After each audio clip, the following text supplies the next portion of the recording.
glad to have you in the studio. Sean Cruzen, Dr. Sean Cruzen, how are you today, my friend? Man, Mike, I'm great, and I'm very happy to be here and talking about some fun space stuff.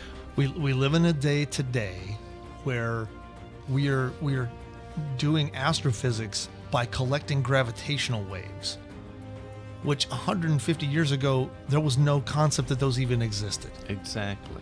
We're living in a day where we have walked on the surface of another world, when 150 years ago, we were still trying to figure out how far away the sun was. So yes, to think that's about, right. It wasn't that long ago. But when you think about the explosive growth of our knowledge about space in the last 150 years, it's really quite amazing, right? And so one of our topics today is to talk about this event that takes place right every once in a while, where a planet crosses between us and the sun. Now, right. Obviously, there's only two planets that can do this, unless it's a really bad day. So there's only two planets that can do this, and one of those is Mercury, right. and the other one is Venus. And that's because right. they're closer to the sun than we are. So right. they have the potential for everything to align just right, where they pass directly in front of the disk of the sun as viewed from the Earth. We call that event a transit. Okay. And the reason we're talking about that today is because we have a transit coming up within the next week as we're recording the show here. It's going to be on November the 11th, 2019. Okay. Got it. The planet Mercury is going to pass directly in front of the face of the sun. Oh, cool. And our team at the Space Science Center will be, weather permitting, will be imaging that event and sending it out to the world via our Facebook page and our website. So we'll be doing an actual Facebook webcast of that event. Sending images directly from our telescope to our Facebook page. And so folks who follow us on Facebook, or you can link to it from our website, you can go there and you can see our images coming up from our observatory right here in Columbus, Georgia, of Mercury passing in front of the face of the sun. Man, that is pretty amazing. And I'll tell you what, in our notes, we'll put the links in there so that people who are watching this video can look down at the links and go directly to where we're talking about at the Coca-Cola Space Science Center. That's right. And if you happen to stumble onto this link after that event, after that date, we'll have archived images up on our website too, so you can go back and check those images out and see it even if it's past the 11th. Very cool. I know sometimes it rains, it gets cloudy down here. We're in a valley after all. So here's a weird thought. I think you guys need your own satellite. A telescope mounted on a satellite just for the Coca-Cola Space Science Center. Am I going too far? No, not at all. I think that you should help me with that effort to try to fund our own satellite, so that when it gets a little rainy in Georgia, we could just cut to the satellite feed. All right, I did hear a rainy night in Georgia yesterday, so we may have something going there. But listen, I think it's going to be a great event. So. Transverse. Yeah, so a transit. Transit, excuse me. So the transits, and I think we have an image of the graphic of this particular transit coming up where we show the diagram of it passing in front of the face of the sun. Yeah, there it is. Oh, by the way, is this a shot of Mercury? This one is Mercury right here. So this is a previous transit of Mercury. I want to say to any flat Mercuryers out there that turns out that planets are spherical. So that's my only contribution today to this. No, that's an important one. Let's not minimize that contribution, because if there are folks out there who think that planets are, I don't know what, pancake shaped. Well, pancake with a dome cubic, over it. I don't know. There's all kinds of crazy ideas. Come on. But they are indeed spheres. Yes, and this is an earlier transit. So the transits of Mercury are rare, but not super rare. So they occur about every decade or so. So about 13 times a century is a way to think about it. Okay. That's about how often they are. So Mercury is one of those planets that lines up favorably to make multiple transits. Wow, this is a pretty big event then. It doesn't happen that often. Not that often. Let's pay attention. Yeah, it's semi-rare, and that's why we're making kind of a big deal about it and showing it. I think I have a graphic there that shows the actual line of it crossing the face. And a little yellow one there. There it is. Yeah, let me take a look at this, and we'll pull it up for our viewers to see. So we can see that this particular transit's a really favorable one, because the green dashed line is the line where Mercury is crossing the sun. It's going right almost through the middle. Right. Yes. Right. So it's a good long transit. It's going to be several hours in the making, about almost 6 hours, 5.5 hours. Really? Okay. of So a lot of transit time to get shots, video, photos, etc. Exactly. So we're hoping, again, we're looking at our Yes. weather, Yes, a that's little bit right. long term, and we don't trust it this long term. But You did a great job the other day on ad-libbing on the street videos. Dr. Long. appreciate that. Dr. Long shot. The one that I'm sure will come up later in the video with the over 1 million views, might be up to 2 now. I'm not really sure. I haven't checked in a minute. But it was a style just like this. It was one of our behind the scenes videos that we did with Lyrical Lemonade. And the way we shoot it, the way we edit it, the way we Hey, you there, the alien watcher. You like watching podcasts, don't you? Just like you like watching for UFOs and other unidentified flying objects, if you get what I'm saying. So tune in to ColumbusPodcasting.com, where all your podcasting needs can be achieved with us.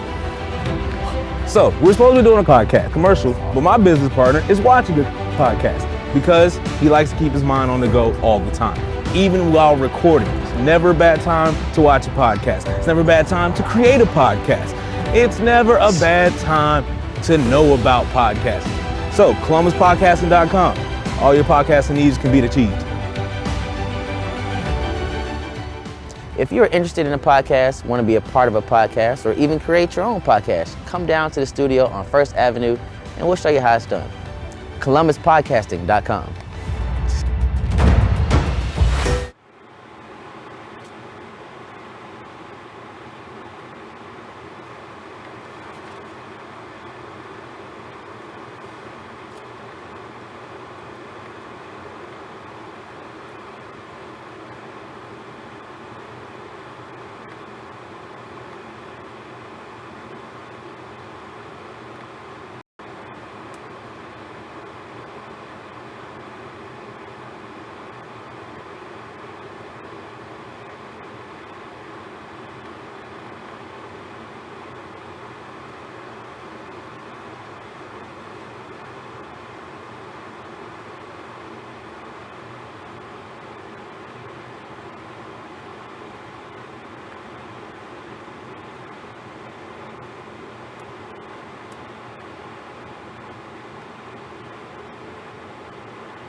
Leaning in, what is that?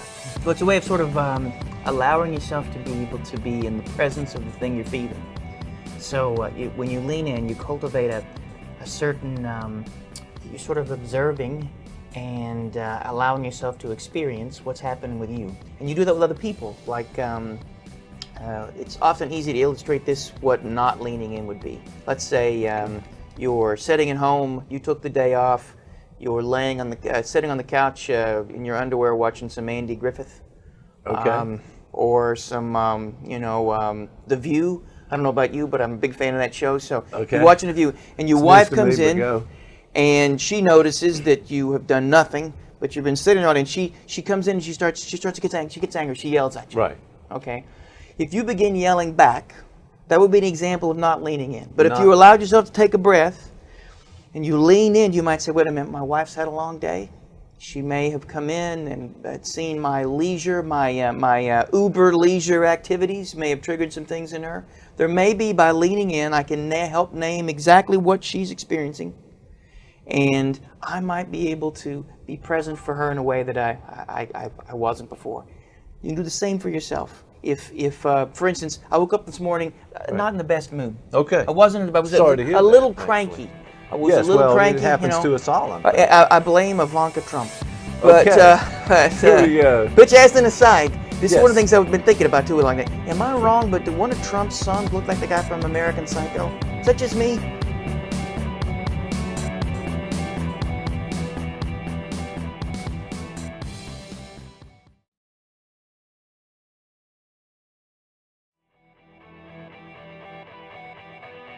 Rather quickly. They're unable to sort of mediate or modulate the feelings they have. They get into this hypervigilant, hyper-scared fight or flight response, and they act reflexively. So one of the things you do in therapy is, so over time, you get them to be able to think, to literally insert a thought in between what they feel and how they act. And being in the presence of someone who is not a sort of annoying sanguine state, but someone who is you can tell is trying to stay with you, trying to be present, trying to hold you and to stay connected in the face of what you're experiencing, is something that you are literally building new neuronal pathways, because the person in front of you is losing it, has probably seldom been in the presence of someone who's been able to stay connected with them when they're in that state, and quite possibly has never really had someone stay connected with them when they were at their key developmental points. Mom, dad, whoever their caretaker may have been, hasn't been present with them in such a way that they could build those networks, that they could internalize that.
I've been taking jazz, so I can relate to it. It's really very unrewarding for weeks and weeks and weeks, and then suddenly you'll get like an epiphany, and you'll go, oh, I'm hearing that harmony that I. Before you're looking at the music and you're going, what are they doing? That kind of thing. Well, I don't read music and I can't appreciate it on that level, but I can like what always struck me, and I started listening to jazz with free jazz because it connected with the punk and the noise and the death metal stuff that I was listening to. And yeah, you were into some atonal like Cage and, Yeah, and like- I those. I still like take a that bunch stuff. of pots and pans and roll them down the stairs. I'm Kind of still thing there. I'm still a fan. But what struck Love me it. is it is so completely imminent and immersive. Like you can drop into a good jazz tune anywhere you want. It's never the same song. Like I can listen to one of those, particularly when he had his classic chord. Listen to that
Hey, you there, the alien watcher. You like watching podcasts, don't you? Just like you like watching for UFOs and other unidentified flying objects. If you get what I'm saying. So tune in to ColumbusPodcasting.com, where all your podcasting needs can be achieved with us.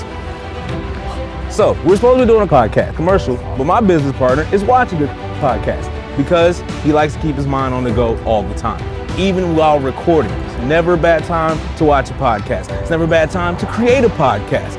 It's never a bad time to know about podcasting. So ColumbusPodcasting.com, all your podcasting needs can be achieved. If you're interested in a podcast, want to be a part of a podcast, or even create your own podcast, come down to the studio on First Avenue and we'll show you how it's done. ColumbusPodcasting.com.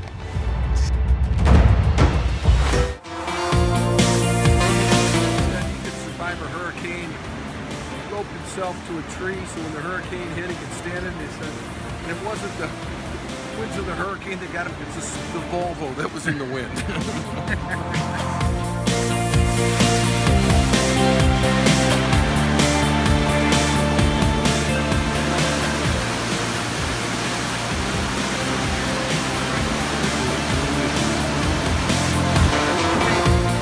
Column? What did he say? He was saying it's not you can handle going across the water, it's the stuff going down the water that's going to take you out, something like that.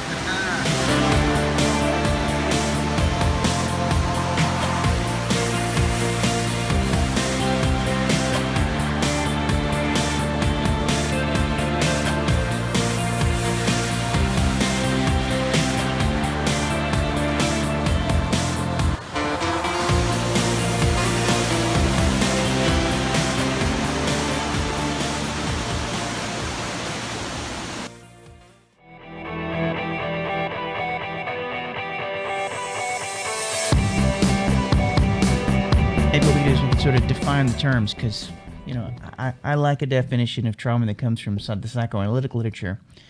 And it's that trauma is anything that arrives before you have a chance to create it. Right. So there is a way in which all perception is actually apperception. All perception is we dance with the things that we encounter, even at the most passive level, right? The light that's bouncing off the things in this room, we filter it out due to the limitations of what we're able to perceive in our sense organs. And so at the most passive level, there is an active shaping of the world around us. And what happens when something arrives that we can't shape, that we're not prepared for, that the templates or the heuristics that we have in place to be able to allow us that sort of dance? What if it's too big? Boom, shatters. And we talk about how it shatters the texture of the reality we've constructed. So there are two things to think about. There is trauma and the idea that reality as we know it is not a given, it's a constructed thing. Not only is it constructed, but it has to be maintained. Right? So there is an active need for generating the sort of homeostasis that gives us the possibility for a reality that we can exist in. So you're saying maintain the trauma in a certain way.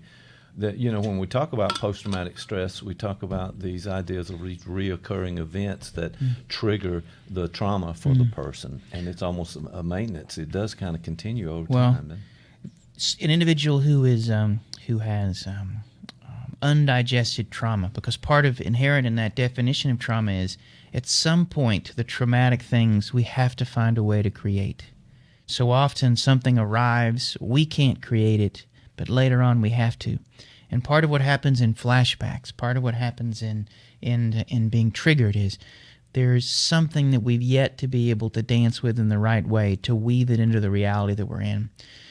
There's a pair, they're not the same, but there's a parallel between dissociation and flashbacks and psychosis. They're both a nervous system attempting to be able to make the best of a bad job, to do something with something that's occurred. Okay. And part of what happens in therapy with folks with trauma is, there's a saying that you got to name it to tame it. You have to be able to begin to trace the outlines of the trauma that you've had and to be able to do something with it.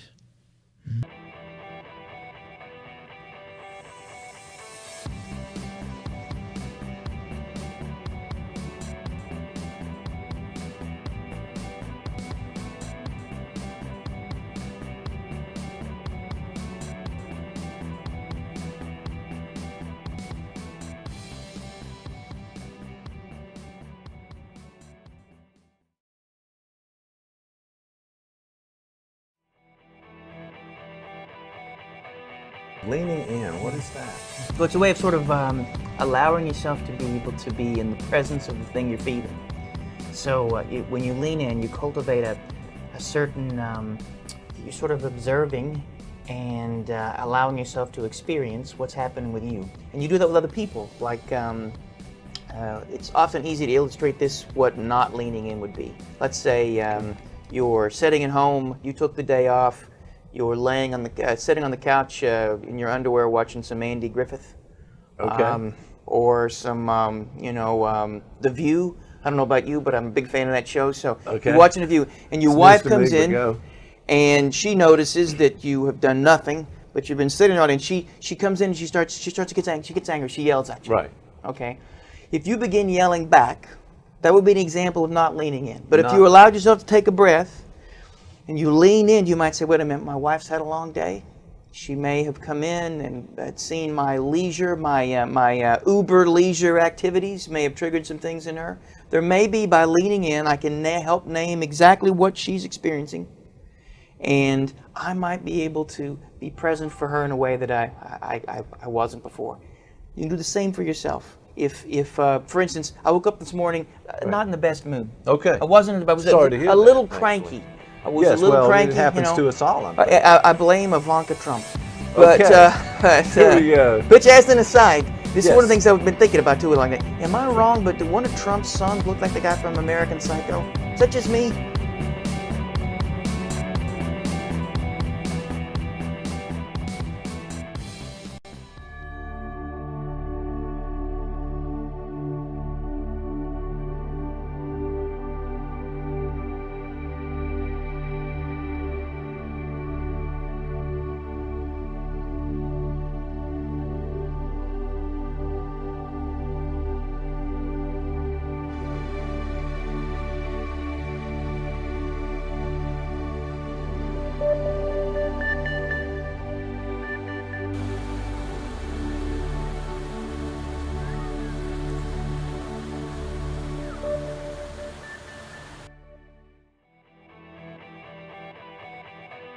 Leaning in, what is that?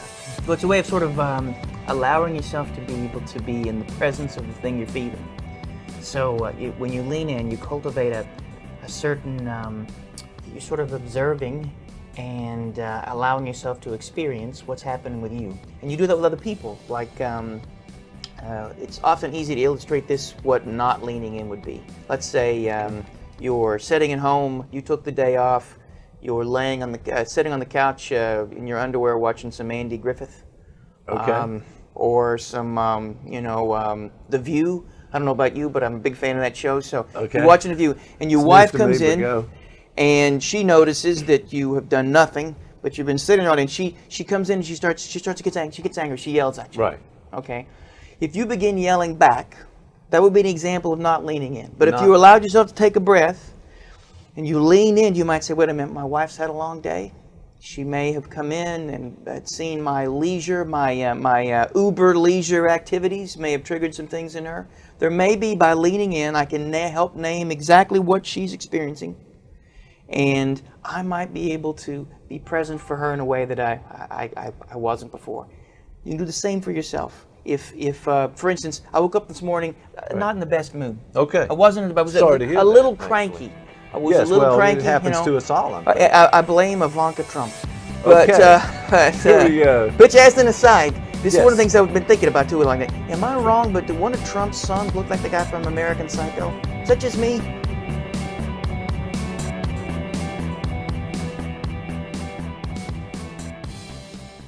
Watch productions from the Columbus area and our educational programming. Training with folks who were trained under Heinz Kohut. Kohut was a guy who invented this thing called self-psychology. It still exists. But it Stay doesn't do- connected to Columbus by watching on your mobile device or laptop. 24 hours a day, 7 days a week. You have a story to tell. Columbus Podcasting can tell your story with a world-class video podcast of professional quality. Viewers and listeners can access podcasts anywhere, anytime. ColumbusPodcasting.com. Give us a call today.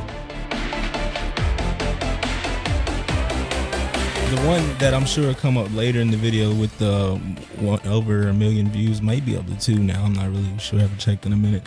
But it was a style just like this. It was one of our behind the scenes videos that we did with Lyrical Lemonade.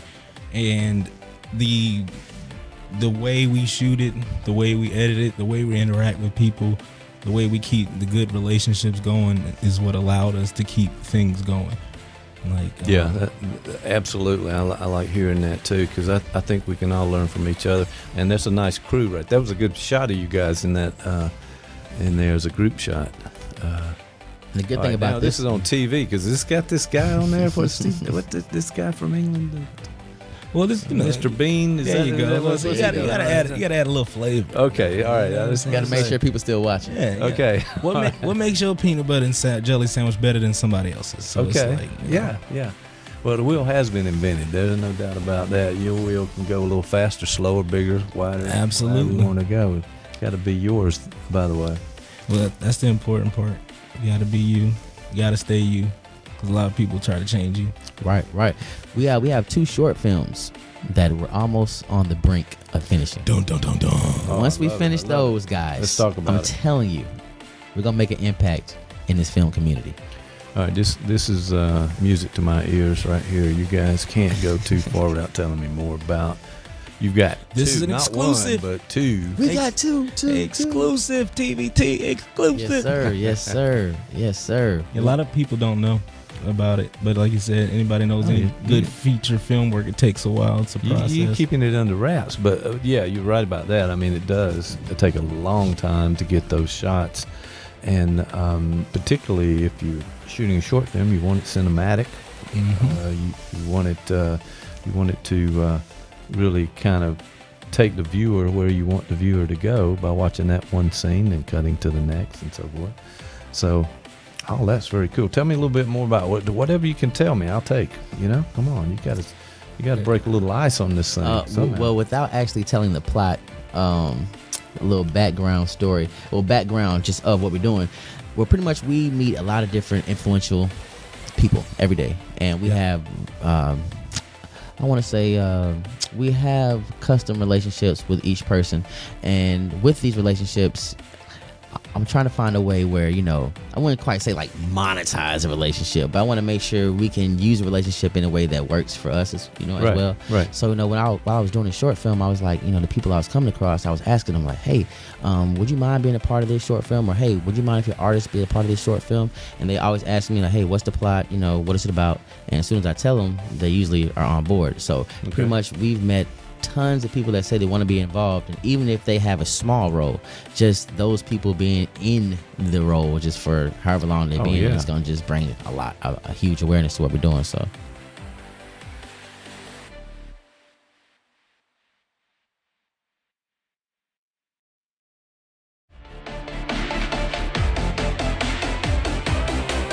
the one that I'm sure will come up later in the video with the over 1 million views, might be up to 2 now. I'm not really sure. I haven't checked in a minute. But it was a style just like this. It was one of our behind the scenes videos that we did with Lyrical Lemonade. And the way we shoot it, the way we edit it, the way we interact with people, the way we keep the good relationships going is what allowed us to keep things going. Absolutely. I like hearing that too, because I think we can all learn from each other, and that's a nice crew, right? That was a good shot of you guys in that.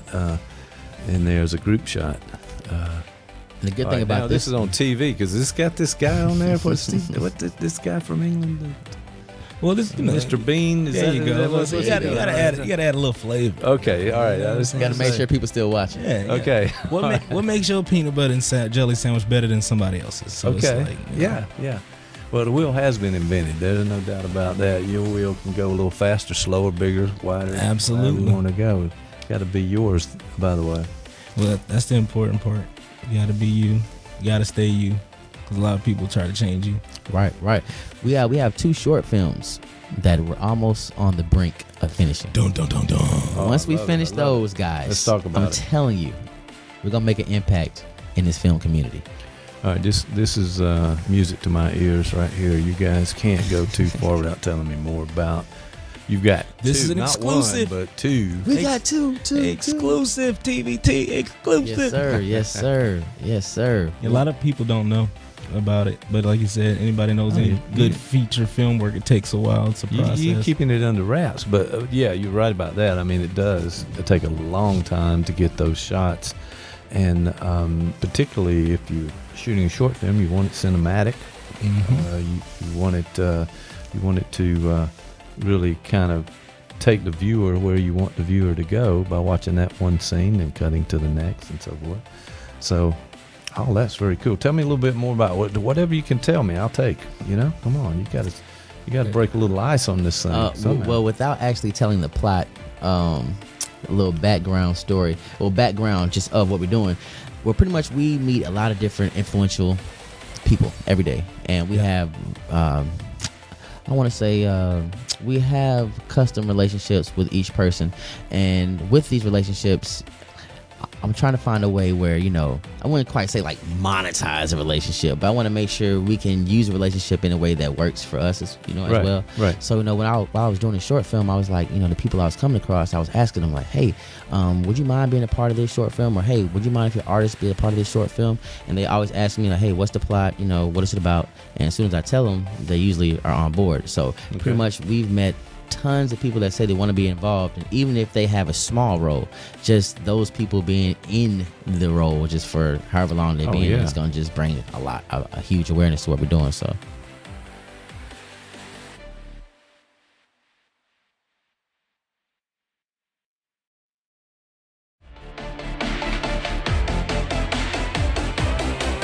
The one that I'm sure will come up later in the video with the over 1 million views, might be up to 2 now. I'm not really sure. I haven't checked in a minute.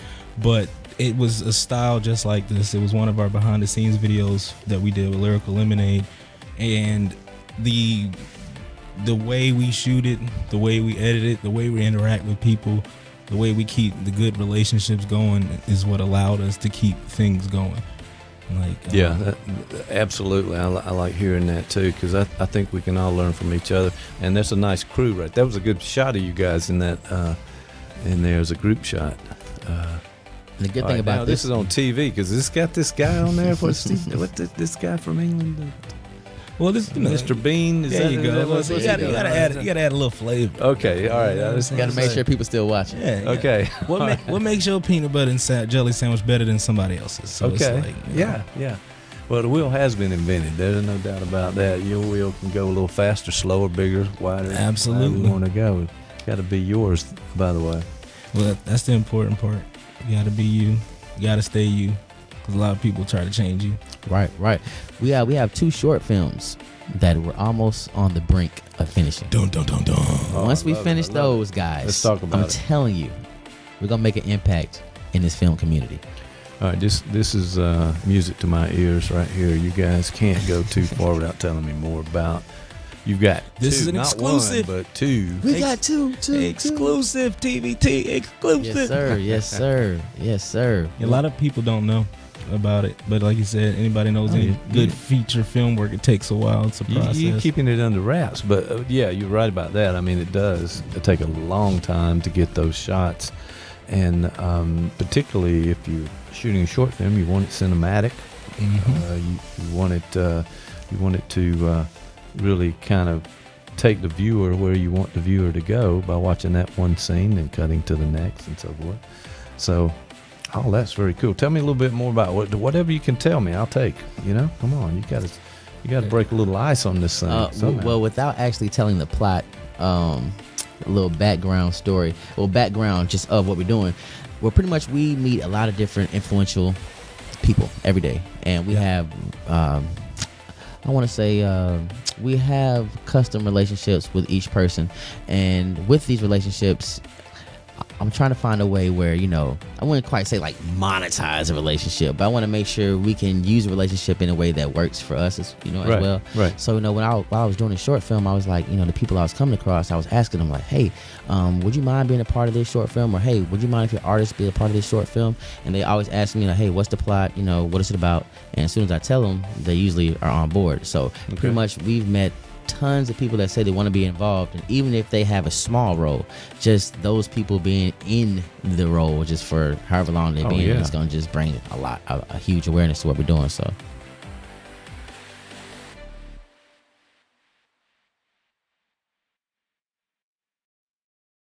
No. So you go to your racist uncle's house, and he starts saying crap.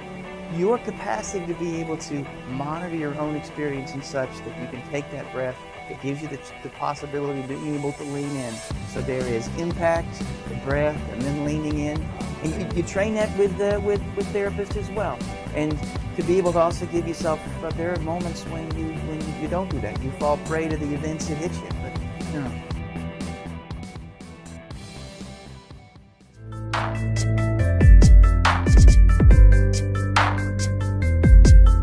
From the studios of Columbus Media Group, you're watching Columbus Television.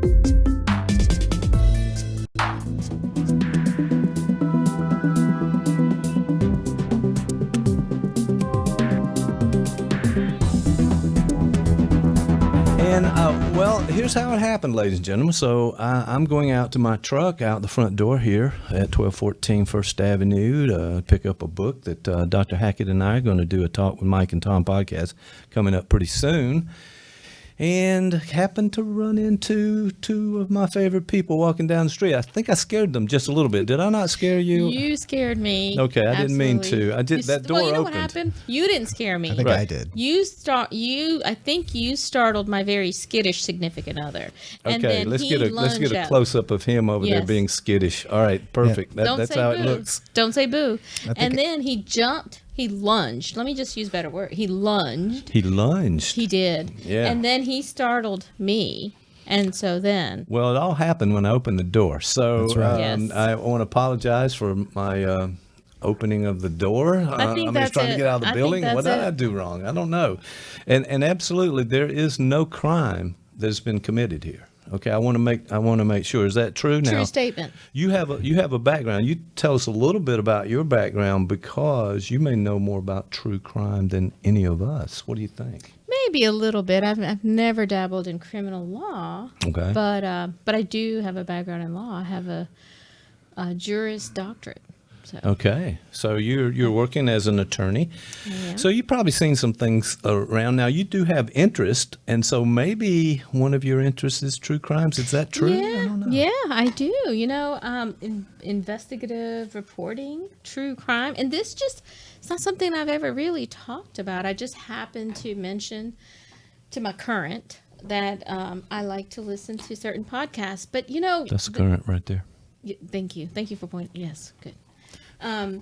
So no, can we just say this is my first time in your studio? We talked about people's second times.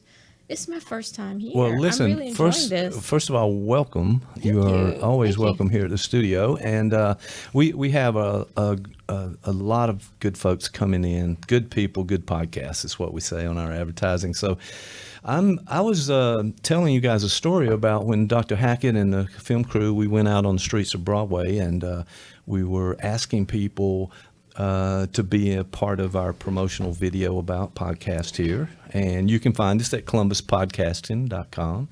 So one of the things we asked, do you listen or watch, because it's both audio and video, podcast? And I was surprised. First of all, everyone was watching podcasts or listening to podcasts. Everyone we talked to. That sort of confirmed some things for me. But secondly, when we asked what they liked, a good percentage of the people said, you guessed it, true crime. True crime. True crime. All right, now what? All right, I'm fascinated. I've said before, I've read a few of those mystery novels. I've got audio books and I'm listening and so forth, but I'm not sure it's true crime. There's an entire category of true crime. So, Shatul, let me ask you, what is your definition of sort of the true crime genre? So I think, and one of the things what I said to you is, before we get into that, I think we have to really look at, what I find interesting is, it depends who you ask, right? Right. So I think people pull different things out of these quote unquote true crime podcasts, just like we get into the books of true crime, Right. mystery, suspense. If you go into like the James Patterson type stories, right? Yeah. We have a character, we have antagonists, we have protagonists, we have the whodunits, right? Right. There's a plot points that move through and you kind of mislead you have the folks arc. a little bit. Yeah, arc, and you're Right. trying to find, And then everybody's with you, you're on it, you know who did it. And then there's that dun dun dun, not who you thought. Wow, yeah. Right? That kind of keeps us there, doesn't it? I It think keeps that's what us happens. there. It keeps us right there with you. And so, but then there's that other genre of the cold case. Nobody could figure it out. Maybe you'll figure it out. Let us give you everything we have. You might be the one. So There's that now whole wait, era. now wait a second. Now, if I like it. First, it's intriguing, but is it really an unsolved case, a cold case, and it's kind of left up to the listener to help figure it out? Depends on what you're listening to. There are some out there that present everything that we have. We're going to, whoever the moderator or the narrator or whoever is the person. Personally, I don't like the cold case files ones. I need to get to the end. I need you to catch it. Well, I had heard that. Now, somebody just let this slip, and I was listening. But they say, listen, one of the first things you need to do is go to the end of the book or the end of the story and find out who did it, and then work your way back and then start over. I'm not sure that's always true. Well, not for me. As I said, I think it just depends on who you are. And this comes back to, I'm a lawyer, you're a psychologist, right? That's what we do for a living. That doesn't necessarily always align with our dispositions or our backstory, right? Right. So I think we all bring a lot to the table in all of our years of living. Our So we might history. come up with something that no one else. Or not found. just for the solving of the mystery, but I mean, why are we interested in this? A lot of times when I'm listening to things, what I really like to hear is, how did the lawyers treat these stories that are involved in this? How did they deal with some of the examination of the witnesses? How did they deal with the experts in the case? How did they Right. deal with the law enforcement aspect of it? That's just an interest of mine. Well, that fascinates me too. I like that a lot because I want to know how they really checked out the evidence. What's your alibi? Well, I was at so-and-so's place at this time. Well, if it's a good detective, they're not going to take the word for it. They're going to go there. They're going to get witnesses. They're going to get up more evidence to make sure that alibi sticks. So. Well, and what now? Okay, you just hit the 30,000 foot view of that. Yeah. Bring it down. If by profession you're now dealing with personalities, you're dealing with, let's say, traits, characteristics. Or personalities, or even, as we're going to talk about on another podcast coming up with the good Dr. Hackett, the personality disorder, maybe even the psychopath. Absolutely. So there's some crazy characters Well, and out let there. me tell you how that works for me. When I hear personalities or disorders, there's some nuance there as well. And when we're dealing with dispositions of people, we're dealing with the entire people, the population. So as a lawyer, in all of my cases, I have to work and collaborate with agencies, clients, opposing counsel, fact witnesses, expert witnesses. Many times I can't really get to what I need to get to until I figure out how to get to that person. So Right. as I'm watching, as I'm listening, more than the true crime, more than the murder itself, what I'm really interested in is the victim, the victimology. There's some profiling type stuff that goes on. But what I'm Right. really getting to is the stuff that would normally be redacted, the law enforcement sensitive stuff out of document productions, for example. In any case, I can really hear that from a different perspective. This is now a reporter who maybe through a FOIA request has gotten evidence or has gotten documents or has gotten things from the entire police file. And then if there's things that are redacted, the reporters who's now reporting this podcast knows what's protected through First Amendment privileges, has Okay. now gotten through the trouble, has gotten to all of this trouble done the legwork, has gotten things unredacted, and now has gotten all of this culminated. Yes, I got you. All of it, culled through it, and really what I think is put together a relevant case file and is reporting it in a way that is now fun, entertaining, put it together in an hour or a 2-part series. You know what? And I can drink a glass of wine and listen to it. Yeah, and I think you are not the only one. Based on our little trip, our field trip out here on Broadway, down in downtown Columbus, or uptown Columbus, as Dr. Hackett calls it. And what we found out was that people are really enjoying it. I've also talked to some people too that in just normal conversation, sometimes things will come up. What'd you watch? And they somebody inevitably will say Dateline. And this is one of those late night shows on some channel that people watch, and some person has been murdered or missing, and then they put together a show. And in that show, of course, it has to be entertaining, unfortunately. There's some kind of mixed message there, I'm not sure. But the idea would be that they're uncovering information as they go along. And so Dateline is a podcast too, I'm finding out here. All right, thanks I just got a in the ear reminder that there are podcasts already out there. But yeah, so the example of Dateline is like a true crime podcast.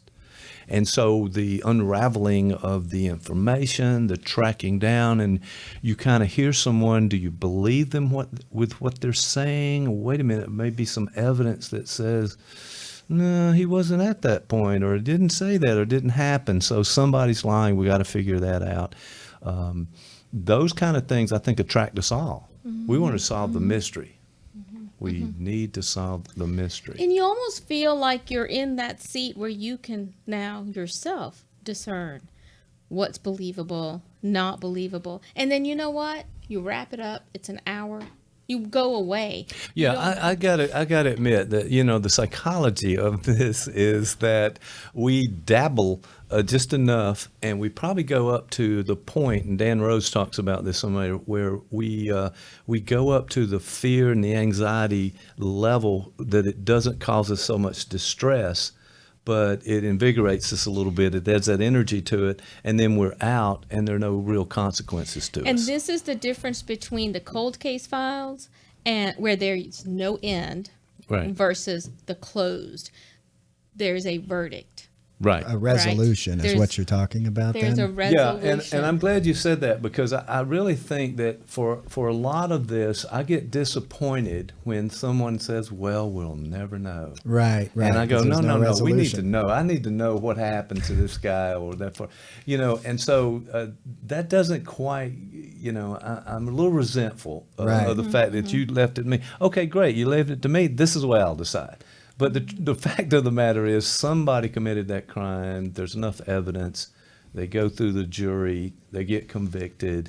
And at that point, we can move on with our lives. Yeah, and there's enough in our real lives that's unresolved. There's enough in our day-to-day reality, right, that's tumultuous and angst-ridden.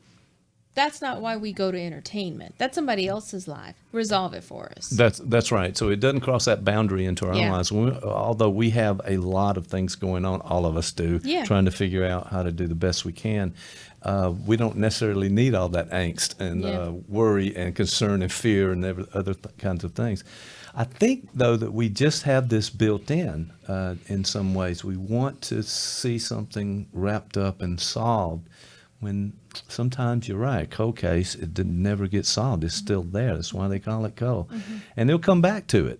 I've read in one of the books where they have a whole crew that does nothing but cold cases, and they come back and try to wrap up and put things together. They'll even go as far as interviewing people and digging up information and going forward, just try to resolve the case.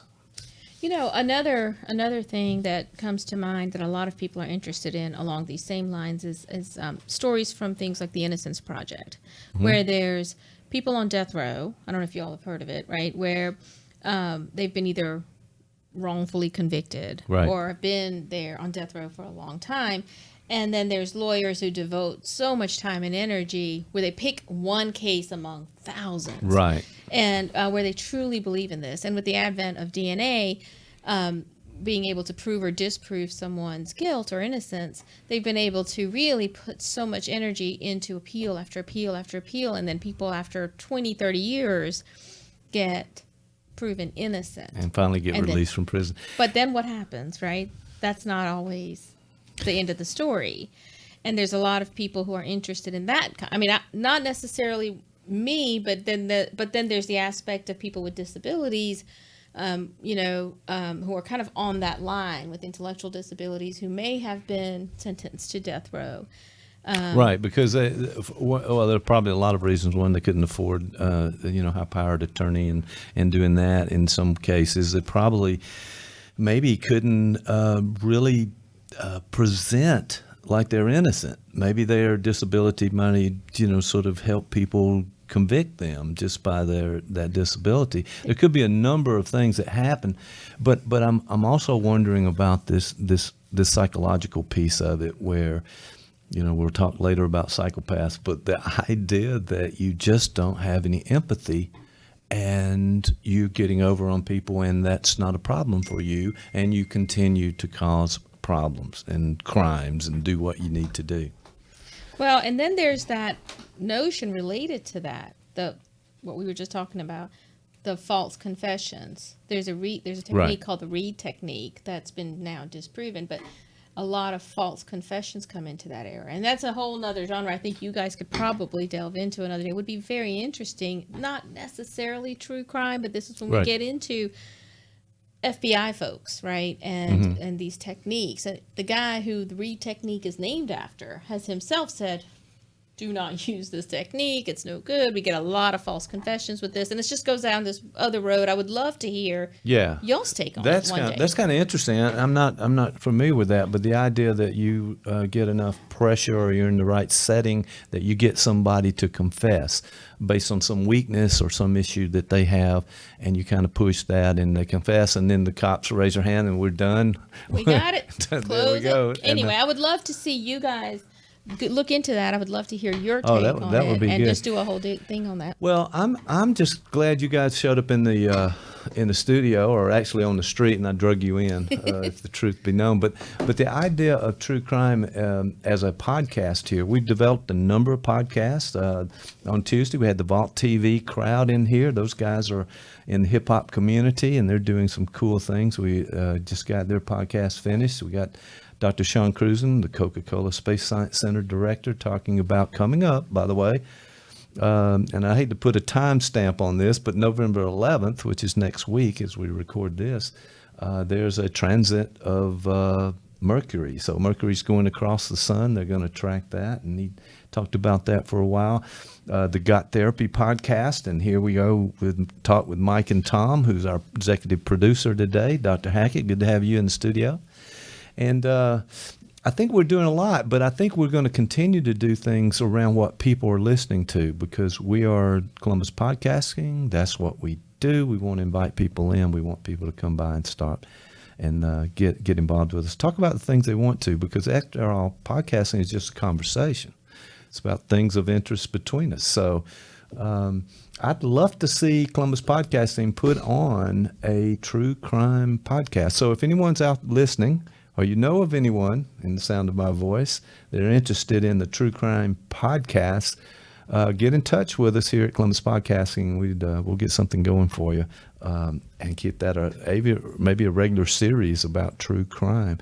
Do you have a case though, Shatul, that you no, not a case that you've worked on, but maybe because that wouldn't be right. But the idea of a true crime that you kind of remember is one, and give us a little highlight of a true crime that kind of comes to mind. And I may put you on the spot. I can also do that with Greg over there. Greg, are you a true crime enthusiast? I'm not, but I have been told when I make family dinner, that's a true crime. That is a true crime. I can always count on one thing, and I know Dr. Jeff Conklin, and I have been working on it for years, trying to help this young man with his joke telling. So far, we haven't made any movement whatsoever, and there's always a joke that just a little off the mark that always comes in. And so, Greg, we appreciate that, but not a true crime. But you could be. You could be a listener and enjoy true crime. No? So I'll be one of those people that says, no, when I listen to podcasts, I don't listen to true crime.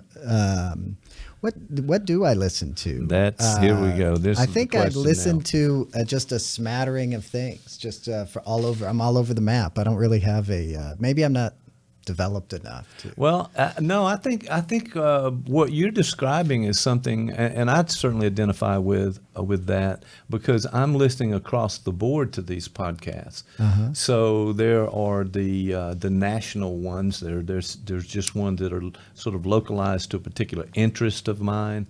I had a podcast on the screen just before we started about how to improve your audio techniques. Oh, so okay. Any interest that you have.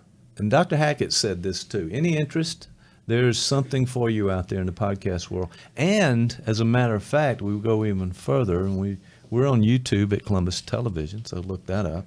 But the idea is that if you have something you have to fix, you have to replace, you have to do some repair work, you can find a video on it. That is true. If that faucet is leaking, there's a video on your model, your brand and model of the faucet that's leaking, and somebody's going to help you out. Actually, I can attest to that.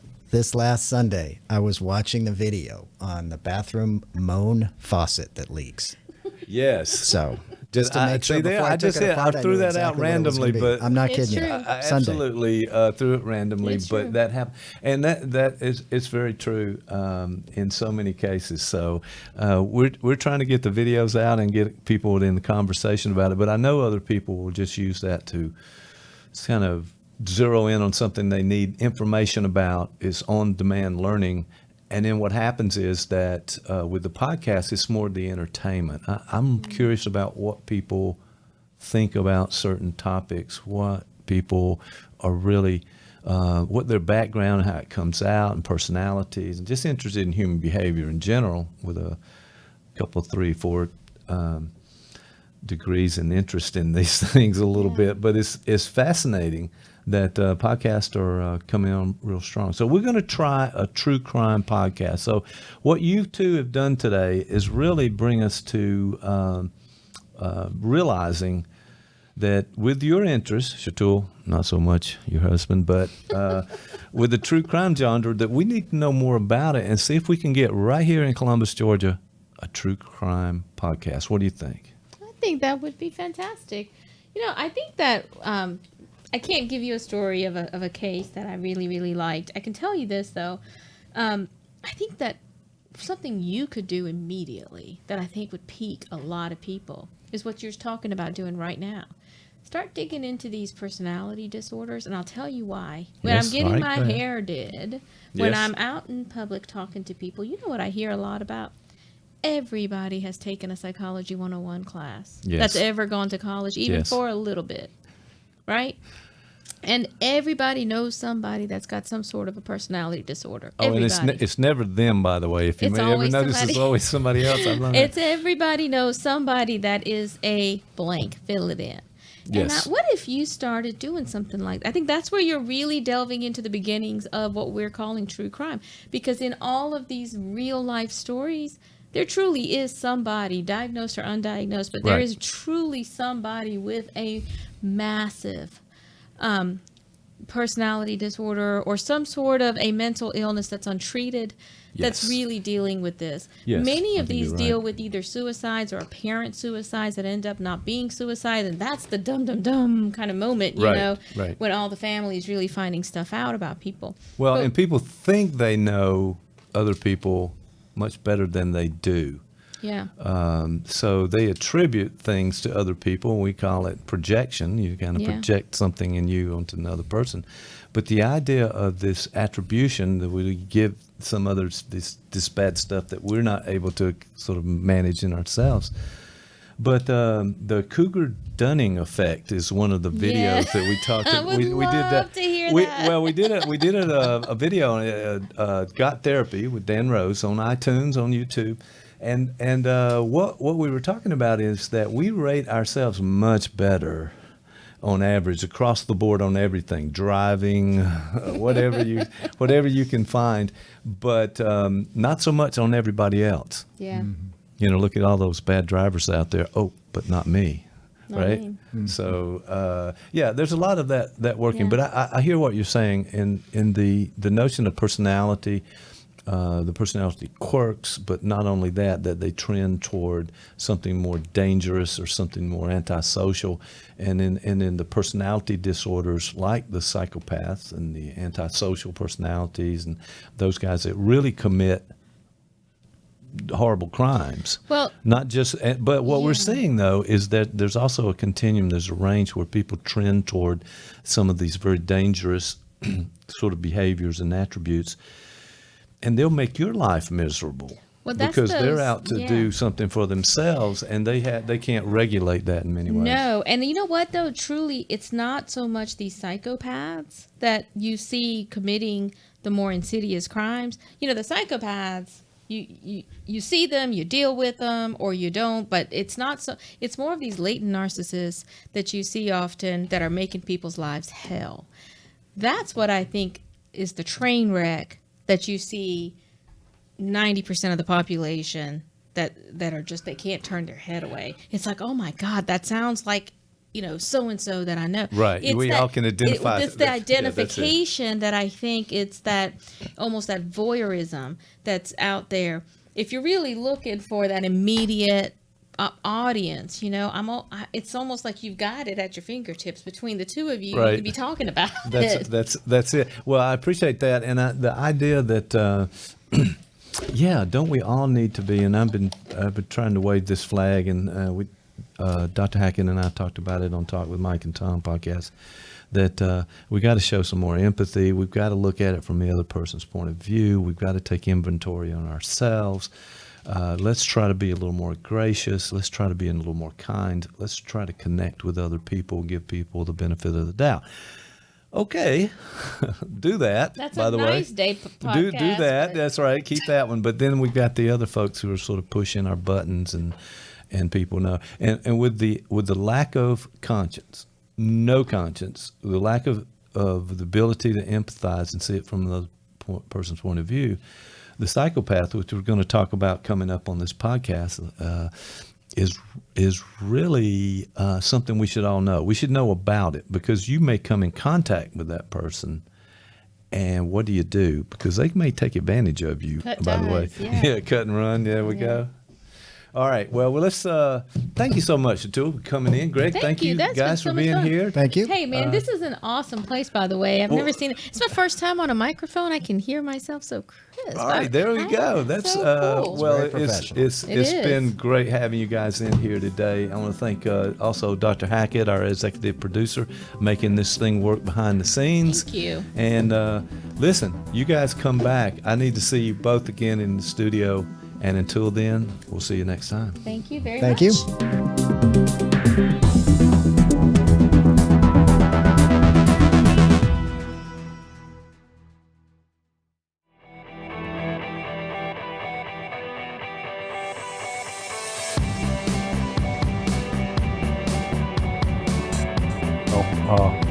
And I've been taking jazz, so I can relate to it. It's really very unrewarding for weeks and weeks and weeks, and then suddenly you'll get like an epiphany, and you'll go, "Oh, I'm hearing that harmony that I." Before you're looking at the music and you're going, "What are they doing?" That kind of thing. Well, I don't read music, and I can't appreciate it on that level, but I can like what always struck me, and I started listening to jazz with free jazz because it connected with the punk and the noise and the death metal stuff that I was listening to, and Yeah, you were into some atonal like Cage and, Yeah, and like- I those, I still like take a that bunch stuff. of pots and pans and roll them down the stairs. I'm kind of thing there. still a fan. But what struck Love me it. is it is so completely imminent and immersive. Like you can drop into a good jazz tune anywhere you want. It's never the same song. Like I can't. Like I can listen to one of those, particularly when he had his classic quartet, I can listen to that same song 100 times. It's never the same song. Yeah. Because I'm listening to Garrison or I'm listening to Right, Jones. right. And as I get older, it makes more sense to me. Right. Like suddenly I'm like, you know, I was too young, but now I'm getting it, you know? Now I got the feel. Wow, And yeah. it's interesting because part of the parallel with, not that I'm by any means, but Coltrane was obsessed with a character named Doc Savage. And Doc Savage was a pulp hero from the Right. 30s and 40s, Right. 50s, up until the late 50s, and then he stopped. And I was a kid. I was obsessed with Doc Savage. And Doc Savage would get up every morning at 4 in the morning. Oh. And he would exercise, and he would read. He would do 2 hours of body and mind training every morning. And Coltrane did the same thing. And I did the same thing. Literally, that's that's what started me this whole thing. I remember as a kid, okay, I got to do whatever. And this obsessive focus on learning a skill and all that sort of stuff. Like, you know, like you guys were talking about, like how you just sort of wandered into college and all that sort of stuff. And my experience from birth in the womb is being an obsessive, neurotic bastard. There was always, I've got to get the best, to be the best at this. I have to be able to learn this. I have to be, it's like, not like you were talking about playing ping pong. You know, I think I may have played 3 ping pong games in my life. Right.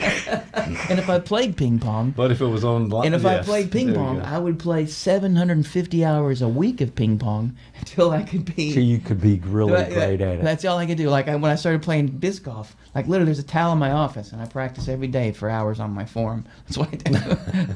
That's what I. Till I can get it, you know, okay, I got to be able to throw 400 feet. Got to be able to, okay, I got 400 feet. I got to be able to do this. So literally, so when you talk about this stuff, I'm crazy. Well, you're just not part of the slacker culture.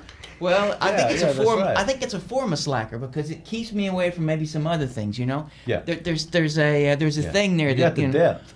It's the breadth of yeah, everything. it's like, you know, my wife will be like, what is it?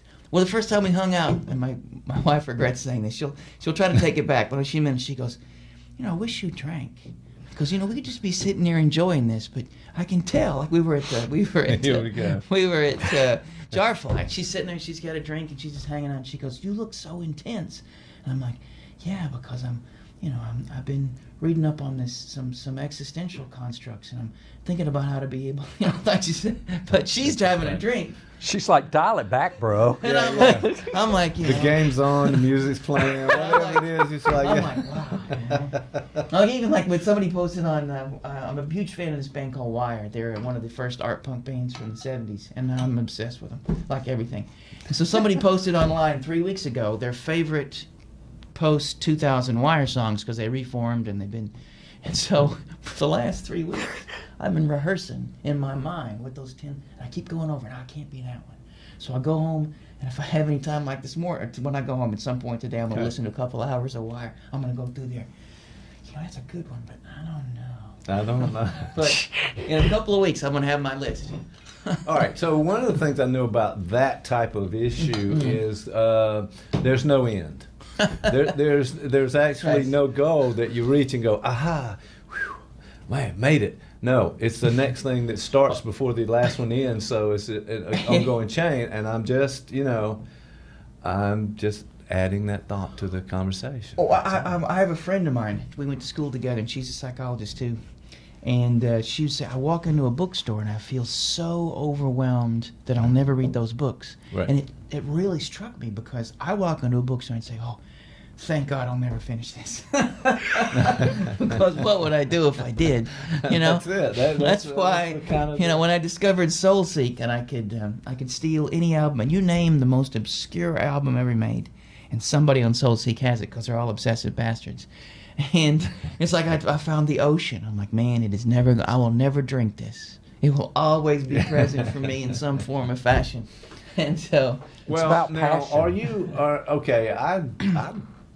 I'm fine with that because there's a lot of content. If we're making podcasts, I mean, we never run out. All right, so that's a good thing. And on the other hand, okay, relaxing, being comfortable, be in the moment, let it go. We talked about mindfulness. We talked about relaxation.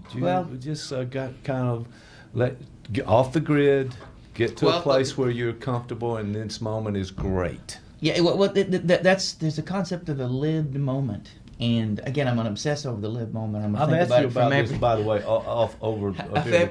vertices of the lived moment. And like I think there is a way to take the passion to there is a teaching embedded in Coltrane's music about how to exist and how to be present for the breath that you have, how to be present for the moment that you have no choice but to experience in some form or fashion. And you can bring that to bear on things. I mean that's not Sure. I mean it is when I say being driven that's certainly a thing that I am. Well, the problem I think is that you don't let yourself relax and be in that moment because something else kind of kicks back in that you've got to do. You're sort of searching. And there's always something more out there. But here's the thing, because I think that when you talk about the live moment, there's such a thing it's the imminent experience. And you guys may experience this with music, but I can have part of the reason I've never done drugs is because I don't have to. If I really listen, and I have a music room at home. It's a little bigger than this room. It's bigger than this room. Okay. And we need to build a studio then. Right there is a, and there's no it's just a stereo, and there are no chairs because when I listen to music I move. And so I literally can enter this sort of dervish space. And as I get older, it's a little harder because the next day I feel like I've been hit by a truck. But I can be in that space. If Julie goes off to visit the in-laws and takes the kid, I can be in that space for 8-9 hours, and my mind is blown. Like I am literally, I am communing with God. I am in that space. And so with music, with the reading, if I don't know if you've probably had this experience where you've been literally floored by a sentence or a concept. Sure. And when it hits you have this sort of this moment of expansion, and like you just sort of set the thing down and you go, holy cow. And I assume that's what drugs are because I've never drank or had a cup of coffee or done any mind-altering substance whatsoever. I'm basically Mormon. Without the underwear. I mean, literally without the underwear, not just the fancy underwear, but no underwear at all. But okay, that's too much information. And but I understand where you're going with that because I think that's all right. So first of all, thank you for revealing some of the things. But I'm not wearing underwear. A lot of us have questions, but it's not about the underwear. But a lot of things about. Okay, so yeah, 4 o'clock in the morning, you get time to yourself. You're exploring so many things. You're constantly reading and updating things, and the shark in the ocean that never stops moving. But are you okay with that? Because that example you just gave was you just found that moment and you could be there for 8 hours. You could just kind of immerse yourself in that. Our friends, I've mentioned before, our Buddhist friends, they have that saying that if you only enjoy the meal but not the cooking of the meal or the washing of the dishes, you only have a third of a life. You have these moments of immanence because they carry over into even the moments of the mundane. And so there is a way to hear a little bit of Coltrane playing, even standing in line, to get your Slim Jim in the 7-Eleven. Okay, so you're bringing it way down now, but yeah. But I think there is. I think there is a way to be present in those things. So it's not like I think I may be wrong in this because I certainly can't. I don't have a bird's eye view of my own life, but I don't live for Saturday for that 8 hours. I think there is a way in which I can visit these spaces, but I carry them with me. They're not like, it's not like I don't, I think I'm pretty good at being alive. There's a famous quote by Winnicott's prayer, "Dear Lord, let me be alive when I die." And I think, even though there are, on an average week I put in a good 70 hours, there's still, I can stay alive and breathing during a good percentage of those. So maybe that's a thing. When you work with someone in therapy, they often come to you, they are condemned to the life that they have. They are stuck. I had a patient I hadn't seen in a long time suddenly came back into my office, and I hadn't seen him about 6 years, and they were just telling me stories of being just series of god-awful life choices, and I could sort of see, and as they're telling me this, I'm like, holy cow, man, this is heavy. And so for a moment I get lost with them, the despair of this chain of events that they've intentionally or unintentionally be part of. you allow yourself to be in despair with him in that moment, but then you hear Coltrane playing. You're aware that there's something, and that allows me to keep at least one toe on the bank to maybe help him come a little closer to the shore. Okay. We'll see how it goes, because that's just our first session in a while, but good gravy. No, we talked about the idea of the participant and observer, the 1 foot on the bank, 1 foot in the stream, how important that is for therapy and the conversation and the movement in therapy. So you're able to do that. Well, this has sort of been an organic start for our podcast today, because we do. I think we should call this with the podcast where you've been hacked. We got hacked. Yes, we did. Yes, that's right. And before this is over, I've got to move a camera, so we're going to have a little technical break here in just a second. But it's always good to have. Dr. Rose needs an audience, and so sometimes the audience of one today. We got the upper echelon right in here today. Yeah, we got. If we could just take the cruise here. The cruise has been here. That's I sent right. you the picture of the cruise in the studio. I can tell. I can tell. I can feel his Although presence. there's some trouble brewing, so I want to be careful about how that goes. There's trouble. Yeah, well, you're going to start something. I can tell you right now. I can feel that his presence. It's like he sort of bends space and time wherever he is, and I can feel that. I can feel that curve. There's a cruise curve going on. And the good thing is he can explain it to you. He could, yeah. Exactly what you're saying there. Yeah. So that's always good. Looking forward to him. Matter of fact, I think we're on the books for next Thursday, if I'm not mistaken. The cruise will be in the studio. Well, what is he going to talk about? What's he going to say? It's going to be. What is the Well, we're going to grill the expert. Oh, that's right. The questions that lay people like Mike and Tom want. I heard about that. This is really intriguing. So, what sort of questions do you ask an expert? Okay, so for a in quantum physics, for instance. What's up with that dead cat? Tell us about that. Yeah, I like that. There was a couple other ones, like what was the one you came up with, Mike? You came up with one that was out there. I first mentioned aliens, for example. The idea that there are 100 billion galaxies. There are 100 billion stars in each of those galaxies, all having planets revolving around. Why haven't we heard from someone yet? Or maybe we have. If you listen to the last Joe Rogan podcast with Dan Aykroyd, okay, that guy be careful there. He may have taken a turn. I've heard about that. Well, one of the questions I'd ask him is like, how come astrophysicists get more chicks than Sinatra? What is the deal with that? Okay, well we can put that on the agenda to talk Ask about. him about that, coming like, up, man. Maybe just send in some viewer questions, and then that guy. That guy's got he's got more notches on his belt than I don't know, Tiny Tim. What? Speaking all right, of, so what here sort we are. of questions would you ask a psychologist? Well, the first thing I would ask about this mindfulness concept. You would. So many people are really, as you say, they're focused on I'm a prisoner of my life. Mm-hmm. So if you're the prisoner, maybe you hold a key. How does all that work? That would be if I came to you and I said all these forces are impinging on me and I can't seem to get unstuck, my relationships are bad, my job is not happening for me.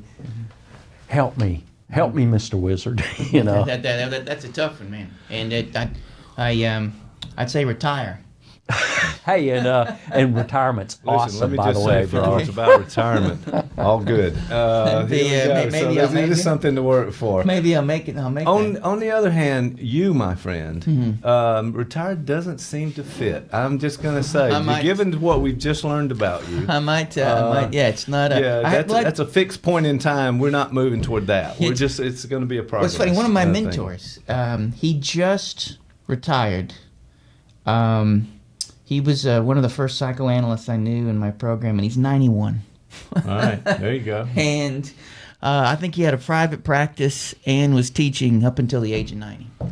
Wow. So, all right, let's keep that. Yeah, I mean that's a potential. We are living longer, and so he's making use of that kind of thing. I think he did. I think the reason he retired was because his meth habit. I think it finally there took you go. its toll. See, that's why that's exactly that statement right there. And Sean Cruzen, the Cruise, coming in the studio with those kind of questions. That guy needs a meth habit. I'm just saying, that guy me. needs meth. If anybody, I normally wouldn't say this to someone, but you know, man, I think he needs a drug habit. I wouldn't. All right, we are so off the rails today, but at the same time, like we said, it's organic. We're kind of moving towards something here. Well, we've talked about several different things. You want to kind of go on any of those topics that you just brought I'm up? intrigued by a couple of things because, you know, Hackett has the 5 questions for experts, and I felt that, you know, I don't think I qualify as an expert in any way, but I would at some point like to hear those 5 questions because I would like, you know, I just want to know like what would be, you know. Well, the first thing, Mike and I have to go to the panel of experts. We have the panel of experts that devises the questions for the experts. Is this the chicken and biscuit place downstairs? Brewster's Ice Cream is the last Actually, time I yeah, heard the last something one about was it, outside Brewster's Ice Okay, Cream. well, Just okay. whoever's at Brewster's. Yeah, that's right. Okay, well that. Yeah, these questions dubious at best, a little sketchy is what somebody said. Okay, it's like so. It's just the way it is. Right my now. luck, you get if you were to ask me, you get my questions mixed up with the adult film star that you were going to interview. So suddenly I'm asked questions like, you know, like, what is it with that gag reflex? I'm like, well, I don't know. I don't know. See, this is. I'm glad Dr. Hackett is getting to observe and to understand what I have to go through to get a podcast out on the World Wide Web. So you know, one of the questions we asked, but hey, we keep doing it for some reason. So, the first grill the expert, we grilled Mike, and since Mike was on the grill, he couldn't grill himself. Remember the movie Reluctant Astronaut with Don Knotts? Okay, that was I remember that. That was where I was at. As you did a movie with a talking fish. Remember that one? Oh, please.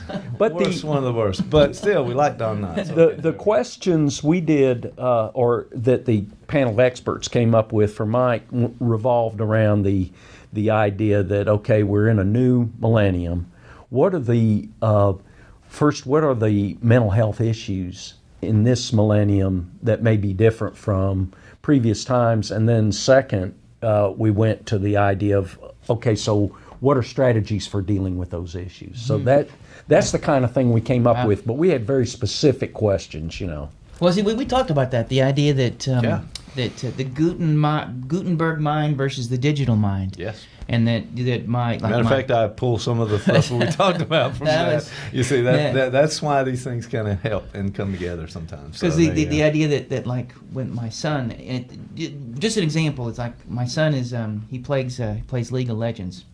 And by the way, CSU now has a League of Legends team. It's like that's like a campus sport. Oh, is that one of the things? Okay. So, I and he's telling me this character. I got this character. This character's so cool. Let me show you the character. How cool he is. You know, how cool the character is. Kept saying cool. How character the cool is. Right. So I go up and he says, "This is the character," and it's a female character. Right. It's a woman. Oh, look how cool she is. She's on it. I'm thinking, when I was his age, I couldn't do that. I couldn't have chosen a female character. No, I couldn't. I would have. I mean, I could have thought it, but I couldn't have expressed it. And could I have said it to my dad? Now, my dad probably was pretty cool, and so probably he would have been more than okay with it. But if he only could see me now. But I think that notice how the very fabric, the web of culture has changed.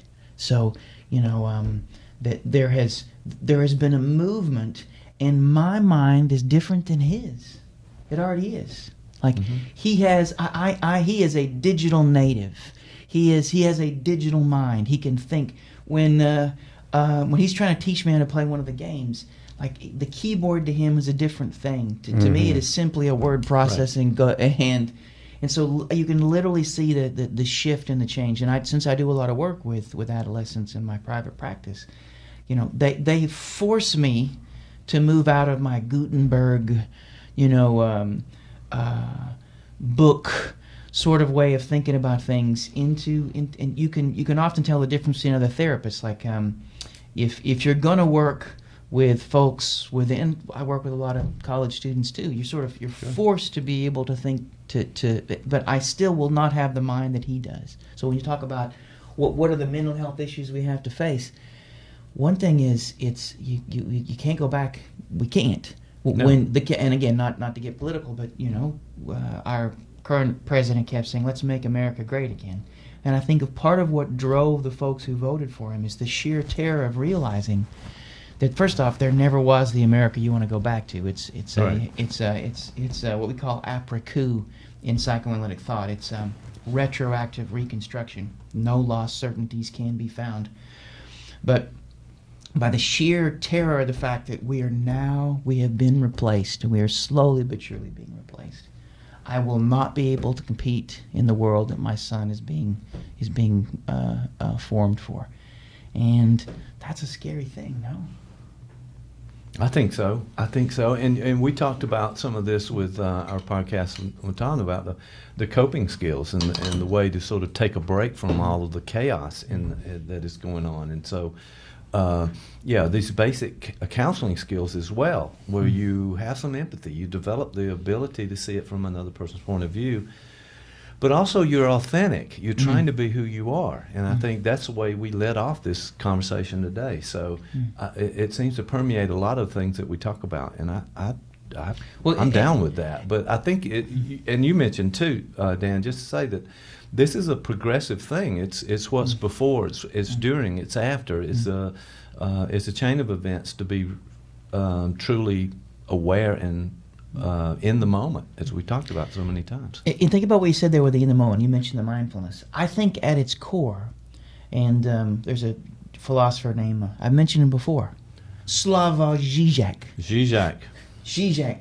By the way, some of the most interesting videos out there and talks out on the internet is Žižek, because you will not predict what he's going to say next. No, in fact, he is of the left, but he is one of the most offensive and politically incorrect people you will ever encounter. willfully so. Yeah. But makes sense and comes around if you listen to him long enough. He brings it around, and you got to go, "Oh yeah, I get that now. Okay, I got that." But his take on mindfulness is that in a way, mindfulness, at least what he calls it Western Buddhism, and the Western Buddhism practice of mindfulness, is in some ways the most inauthentic practice available. Because the goal of Western mindfulness is just to be able to get you to lower your anxiety enough so you can continue to be a cog in the wheel, right? Right. So you continue to buy, continue to work, and not question the fact that the anxiety that you're attempting to still through mindfulness is actually a reflection of your sanity. You should be feeling the things you're feeling, and the moment that you're trying to move into is not the real moment. And this notion that in some ways mindfulness, if we're not careful, will turn us into capitalist zombies. We will work and we will spend, and we will not ask ourselves, what is this anxiety we're experiencing about?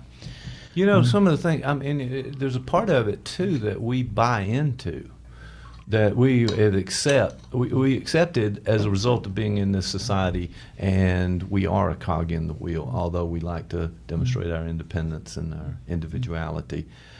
But there's something very important about what he's saying there, that we need to be aware of that and decide what we're going to do about it, if we do anything. Well, when you say what we're going to do, because one of the things that Hackett said there is that if somebody comes in and they say that, look, I've got all these things going on, all these conflicts in my life, all this, I want all this changed. Well, the goal is, one thing is to be able to say that, actually, no, the conflicts that you have are the life you have. You don't want to, if you untie the knot, then you may have nothing at all. You do this sometimes in couples work. I have this spiel where I always say, couples don't have fights, they have one fight. And our goal is to name the fight you have. And the goal is not to stop that fight, because if we untie that knot, we untie the marital knot. Mm-hmm. But the goal is to be able to have some understanding so this conflict can move you forward. You should get better at it. It's not that it should stop. Right. And that, I think there's something, mindfulness, if we're not careful, and some of the quick fixes that we have are aimed at, I'm not a huge fan of CBT, Okay. Now that's not the oil, that's CBD, right? That's okay. I'm a huge fan of that. I'm glad you clarified all of that. I'm a huge fan, because every night before I go to bed, a bathtub of CBD oil, I'll just sort of lower myself into it. But not cognitive behavioral therapy. I would never do that, but I would the bathtub full of CBD, just sort of float. If I could have a swimming pool of CBD, we'd have a party, we'd all just kind of, how would that end? With the police? I don't know. That doesn't sound right. That's But yeah, okay. So I'm not. But the not, point. The point. There was a point somewhere. I'm not a fan of CBT, partly because I am. As you know, I supervise a bunch of folks. Yes. I supervise burgeoning psychologists and counselors and therapists. So they're Who on may their. be CBT. They're often very people young, as well. and they're So, often yeah, their there you programs go. often sort of do this, and so often Until you what- convert them, I might say. I try to, and having- usually having conversion worked involves you know with it's you ever you know what trepanning is? You put the hole in the head. That's how. Oh yeah, that's how that I was do a it. while back.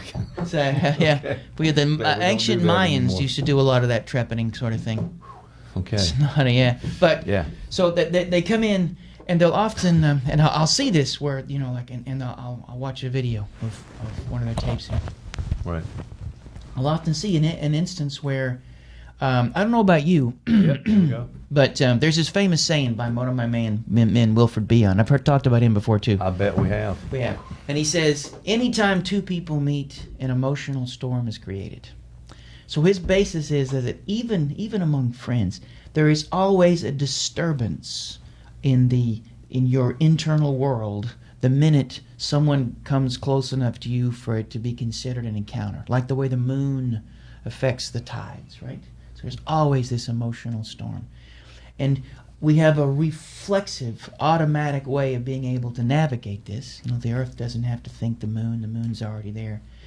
And the goal is what we do with that. And as therapists, oftentimes the way they answer that initial impact of the person walking in and sitting in their office is to reach for a worksheet. The most. Okay, let's do this, right? I've actually been in that situation supervising when the person left the room to get a worksheet. That's right, yeah. And the couple And they was- never came back, even though they had the well, worksheet. it took a long time. They must have had a Xerox copy maybe or something. But the couple they were crying in the session when the person went for the worksheet. Worst example, but yes, I But that's exactly a know beautiful what you mean. example of how they are mediating that emotional storm. And there are ways to do that in an authentic manner that generates the very impact that could be healing, right? Like you can tell when somebody is sitting across from you and they are literally waiting on the next thing they're going to say, right? Right. That would be a wonderful example of inauthentic. But if you're in the presence of somebody who's open and you can tell they're actually listening to you, that in of itself is a healing thing, right? Yeah, it's a beautiful thing too. I mean, I don't think we often get that in our hustle bustle society and chaos. I'll that tell we you, have occasionally when my wife overdoes her Xanax, I get that. I come home, you know, she drools a little, but I can tell she's listening. You know. Let me just we'll have Julianne at some point, and she'll Yes. clear up all of these She will. misconceptions. Well, here's about what she'll her. say. She said, the reason I need the Xanax is I'm married to this bastard. You know how many Xanax? Now it that takes part, to get- I think I understand. it takes to get through Absolutely, this? yes.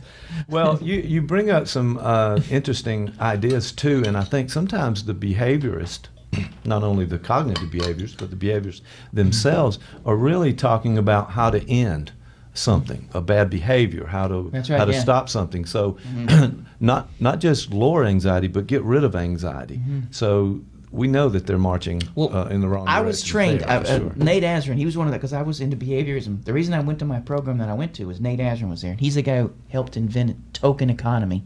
And this guy was like one of the foremost behaviorists on the planet. And I remember him giving a lecture, and he's saying that anger is a bad thing.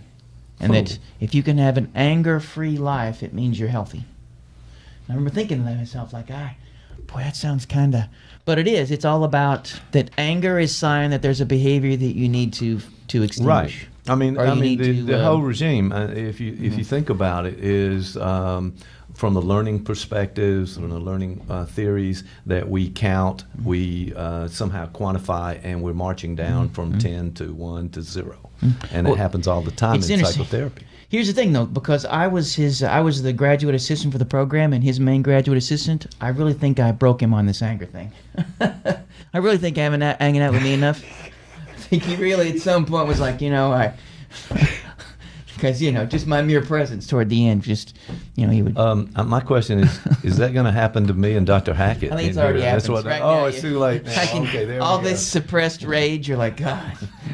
Like, after, you guys are going to start drinking after this. You're going to go down to, find, I don't know, Is the loft open Is at this there point? anything to drink around here now? Is my Kinda like, question. So, Kinda- yeah, well, it's kind of an interesting. Appletini. You guys look like guys who would really enjoy a good, like a bucket of Appletini. I think that's an insult. Yeah, we'd probably just go down to pluck chicken and have a chicken sandwich. Okay, yeah, that will give you. All right, he's that would fighting- do it for us. Dr. Hackett's fighting back right now, so he knows you're a vegan. So here we go. Was that a shot across the That bowels? was. It That was a meat shot across the bowels. Get your Which, by the way, attention over here. I had a vegan slider last night at a local restaurant. Can we say the restaurant's name? Can we say the Jar Flies? You like that Jar Flies? Sure you Have can. you been there? We've done things. It was actually quite. And It was, actually, we need sponsors for this yeah, program. They so, should sponsor Beyond. It was a Beyond Burger slider.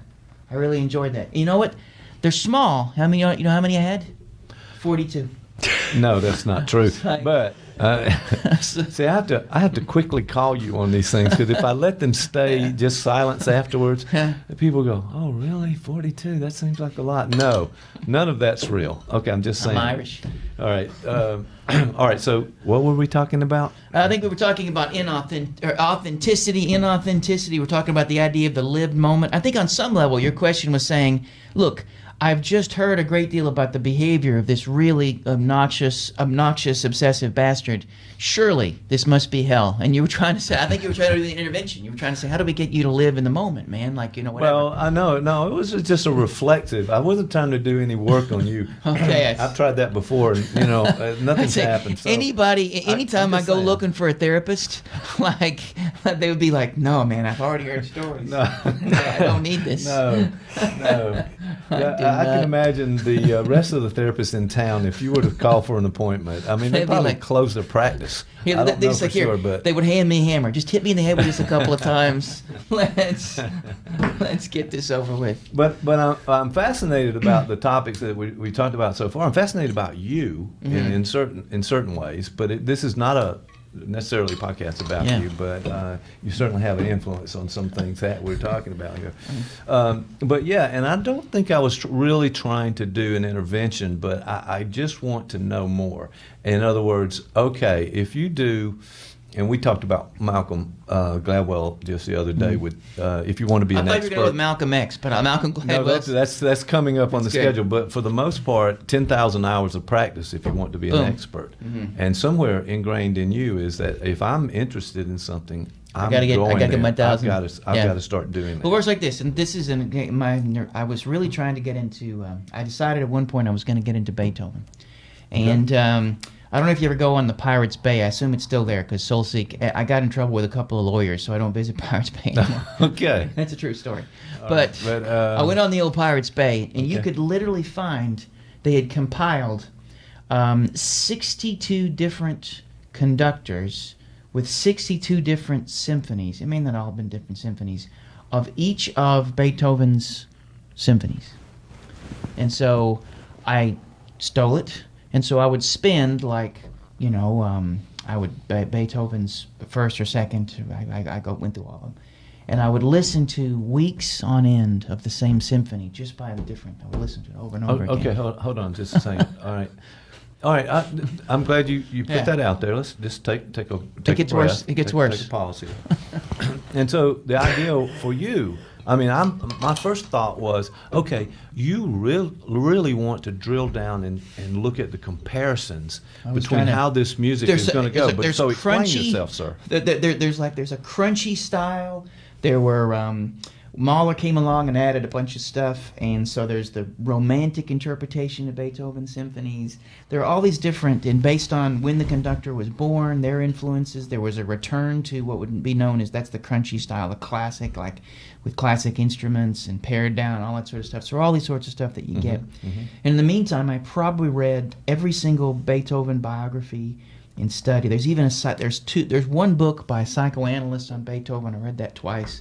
And so, in the midst of all this, I'm going on and on. And my wife, at some point, she said, Let me just say, thank God for Julie in so many ways. She Okay, said, go ahead. if I have to hear one more. To the moon. That is literally, can we hear some music with words? How about that? I said, well, I haven't gone to the ninth. That's got some vibrato. But I'm not going to make it. I'm not going to make it to the ninth. You're not going to make it. Your marriage is not going to make it to the ninth. That's what she said. I can't. I can't.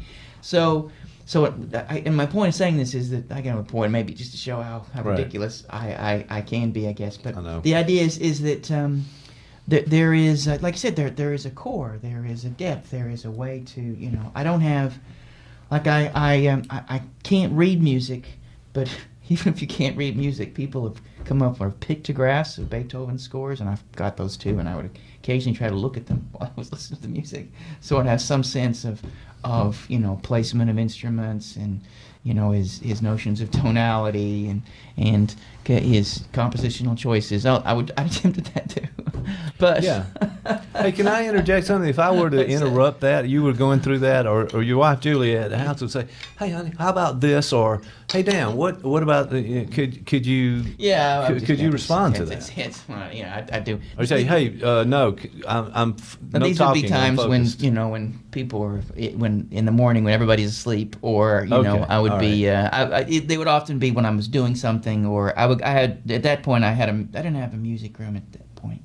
Maybe I did. At some point in this, I had a music room. Okay, all right. So I would go down there. Take us off on that, but that's just intervention. You're trying to see if this was taking the place of human interaction, if it was somehow impacting. Oh yeah, and also kind of being in that moment and being able to kind of move with with what's happening in that time frame. But what you're saying is that you set aside that time to indulge. And is it an indulgence, though? I mean, it this? It goes back. We talked about Doc Savage. I don't know if that was on the thing, but the idea behind it is that it's like lifting weights. So it's like an aesthetic lifting of weights. It's like a way of placing something, a burden in your path that you can grow from in a way.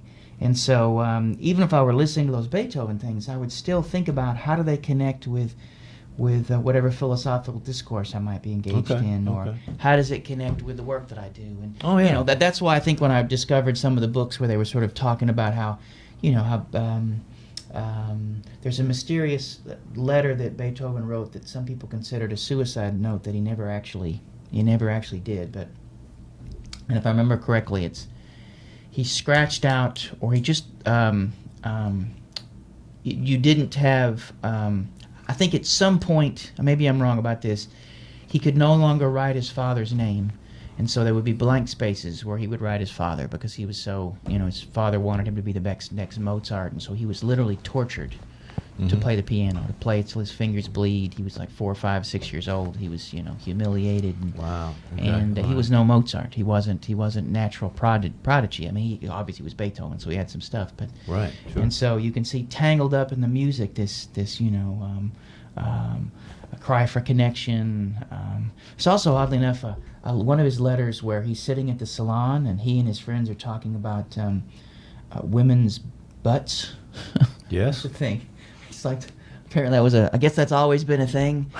But I'm not making that up. That's a real thing. That sounds like something I would make up, but it's not made up. Tom or I are not going to answer and respond to any of that. But okay, but it is, so they were doing that. Yeah, but. he was really sort of talking, but you can see in the letters that we have left that you can see his humanity sort of seep through and all that sort of stuff. And so there are ways to be able to look into these things and know something more about the human condition than you did before you jumped in. It occurred to me that a lot of this, what could be considered obsessive compulsive type responding and living, if you will, always ties back into what you're doing in your work and trying to help someone else in the therapy process, or trying to broaden your own view of things and gain more information. Finally get the respect I deserve.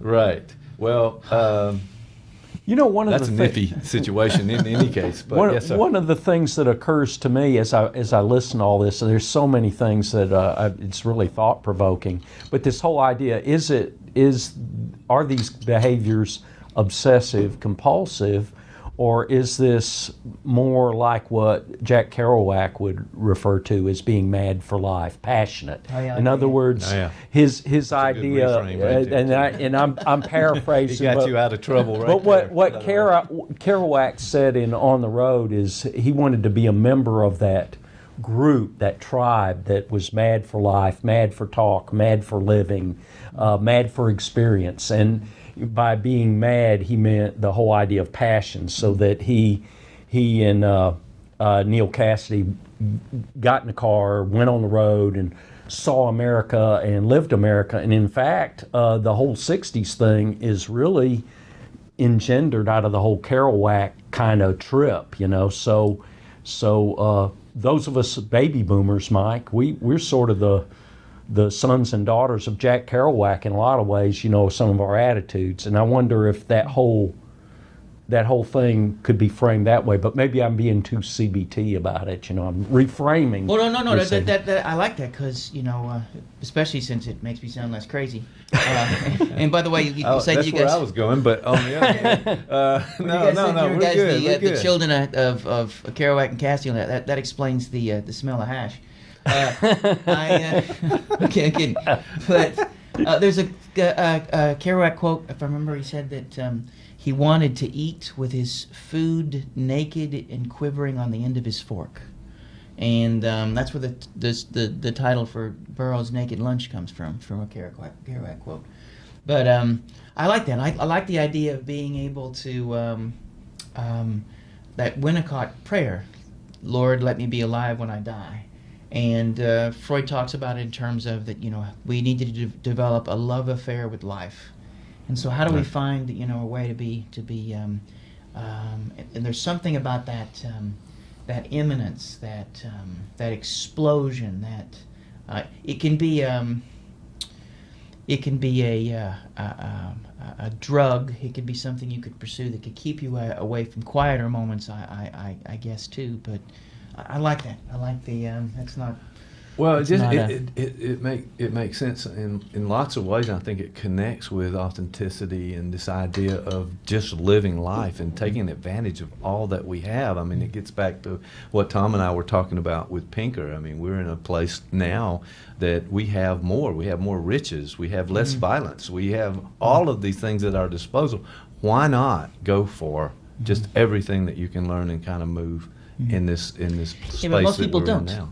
I think that I was talking to right. a patient a while back, and they were describing their ex, and they said something to the effect that, you know, I still miss them because, and it's been years and years and years, but I miss them because they had such a passion.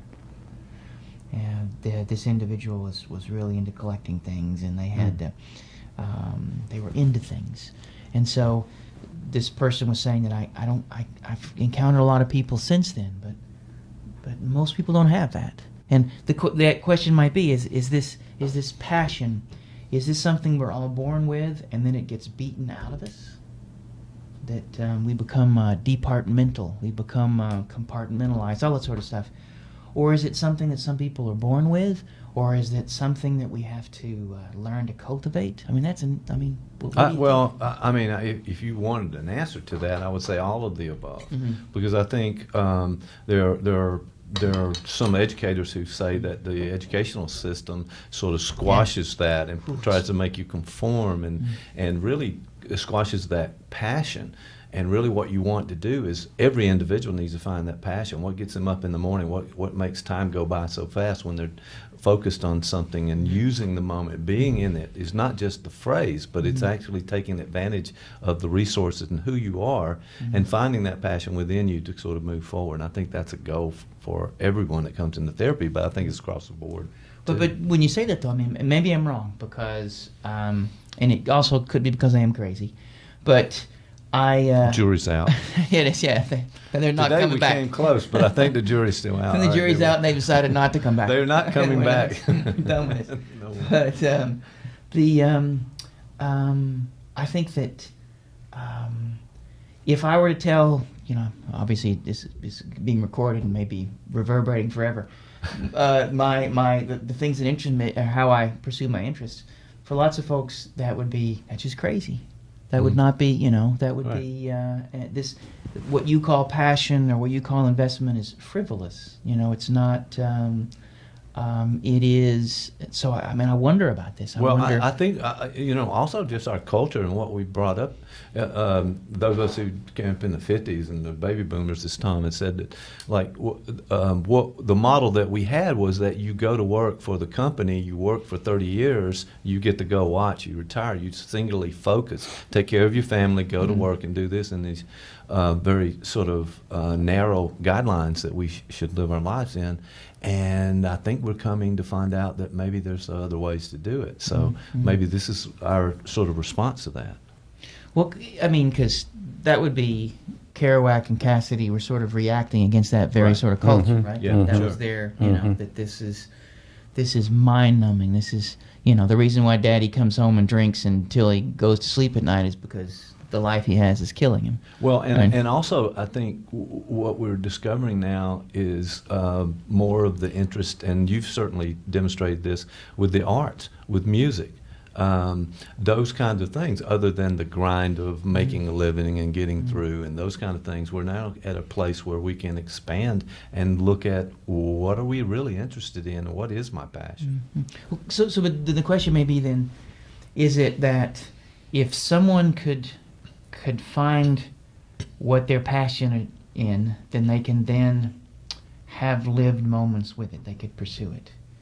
So would the goal then be like, you know, you bring them into a room and they can pick up all of these different objects, or they can look at these different things and they'll, whatever suits their fancy, okay, we'll go for that. Is that the equation, or is it? And I'm obviously have an idea about this from a psychoanalytic perspective. What else have I got? But is that the goal? Well, I mean, how do we? You guys have things that you like, right? Well, the first thing is when we engage in that apparently human need to label everything. When we label a passion, do we maybe in some way kill its essence? In other words, they're obsessed with this concept or this kind of thing. Why that sort of is an idea that popped up. Last night I saw a band that played an amalgam of what could be called jazz, funk, rock, R&B. And they made the point that people need to call it by some name, but what I saw was just a bunch of guys blowing and playing music, you know. I mean, they were just going. And so sometimes when we say, okay, this passion, well, that's really over the top. Well, what makes it over the top? And it has an essence. Do we kill it by trying to encompass it with some kind of label, some kind of walls around it? There are just so many ways that I think the culture and the society we put together tends to reject that. And so they're always looking for judgment, right or wrong. This is not good. This is good. This is a category. Let's put things in pigeonholes. Let's make a label. And now with our current society, and not to be political, but we're in these tribes, we're in the camps. And so now it's either or. So it becomes a 0 or 1. It becomes one or the other, as opposed to being those things that we can develop unique, because everybody's special. Well, there's some truth to that. So I don't know. I like this discussion where we're kind of saying if you call it something, then it suddenly puts some boundaries on it. And we talked about that a little bit last week as well. And there's a saying by Lacan. He says that the word is the murder of the thing. He also has a statement that we're the only animal tortured by language. And so, oh, that's great. Yeah. I love that one. And you can see that there's a benefit of this, but and there's another famous that, you know, if we're not either we use language or language uses us, and usually it's language uses us. The naming is often a way, right? That there's something dangerous about passion. There's something dangerous about getting lost in something. We talked last time about the notion of between assimilation and accommodation. Right. to grow a mind. I mean, if you like, when I think of some of my favorite music my albums, and often I didn't like them at first, right? Like, what is this crap? And then suddenly, somewhere down the line, I'm like, how have I lived without this? Right. I'm not the same person that started this journey with this piece of music. I'm different now. And I think there's something dangerous and scary about that. We might want to murder things, because we talked about that last time, about the tyranny of automaticity, that the goal of our nervous system is to render as much automatic as possible, because that is the easiest way to pass our genes on from an evolutionary biological perspective. Automaticity, a certain level of it, is really important. You know, we don't want to think. We may not want to feel. Because it's like climbing a rock wall. It's adventurous. You said something, and it really resonated with me about when two people meet and interact, that there is a disturbance, and that often we work to mitigate that disturbance. In my case, a lot of times I have a tendency to go to I'm introspective. I'm shy, so I just rather remove myself from the situation. But really, what you're removing yourself from by trying to encompass it with CBT or fight or flight, those kinds of things, what you're really doing is avoiding an adventure. Right. So, and a potentially dangerous one. Right. Because the person across from you could disturb you in ways that you can't get undisturbed. Right. And I think that any adventure, there is the potential for calamity, or it wouldn't be an adventure, right? Right. Yep. A roller coaster ride is the exact opposite of an adventure, right? Because it is a canned experience that has the faux risk connected to it. Yeah, I'm just saying that's not what the average person goes to a roller coaster. They're looking for they think that's it. If I want to but a real adventure, you could get hurt. Well, there could be caution tape, police tape at some point circling the place where you were. If you're not right. That's right. That is. All right. Well, I was thinking that life really requires courage, and you have to take those adventures out there, and you have to look and find your passion. You have to figure out what you're willing to do, and examine life, the unexamined life, for example. Well, and no one gets out alive anyway. So what the heck, right? Right. Yes. We all owe God a death. All right, this conversation was an adventure. It was. I was disturbed. There's probably a lot of people that watch this who are going to be disturbed too. We want to apologize in advance for all the things that just happened here. Well, that was good. So can we summarize with a couple of things, or is it just too much? Well, I'm crazy, and we don't want to put the word on it because it interferes with it, but. I'd let that go. You know, I didn't respond to what you just said. Okay, go ahead. So what do you think? Could we summarize that this is about, Freud says that the goal of life is to be as best that we can at working, loving, and playing. Yes. And I think we focused a little on playing today when we talk about some of the arts and music and whatnot. But, it's important that all three of them, we don't want to place it. They're all equally important. So maybe the goal is how to be able to realize the dangers, potential dangers, and gains of having a lived life. Maybe. All right, I'm good with that. Well, it's been a special day, so I have to say this has been a lot of fun. We got hacked. we got hacked because Dr. Hackett is in the building, and I appreciate this, Tom. I appreciate you stopping by and being a. And I want to do those questions. I want those. We're 5 doing questions. I want those 5 questions. I want. They got to be some uncomfortable questions too. Maybe like. Is that the? Because we want you thoroughly disturbed for Grill the Expert. Ask me, have I ever found my grandmother attractive? Listen, if we didn't talk about it today, I don't know if we're going to have a breakthrough with these 5 questions. I think we got a lot out today for something, and I don't know what just happened. That was my phrase. What just happened? I didn't deliver the punchline of that joke because it's really inappropriate. Yes. But All right, we're gonna end on that note. Thanks for watching. Hey guys, come back. Let's do this again. Talk to you next time.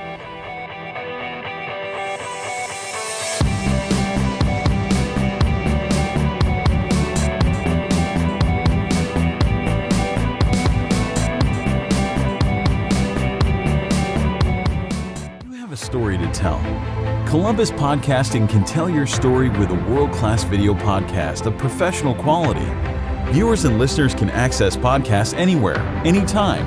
ColumbusPodcasting.com. Give us a call today.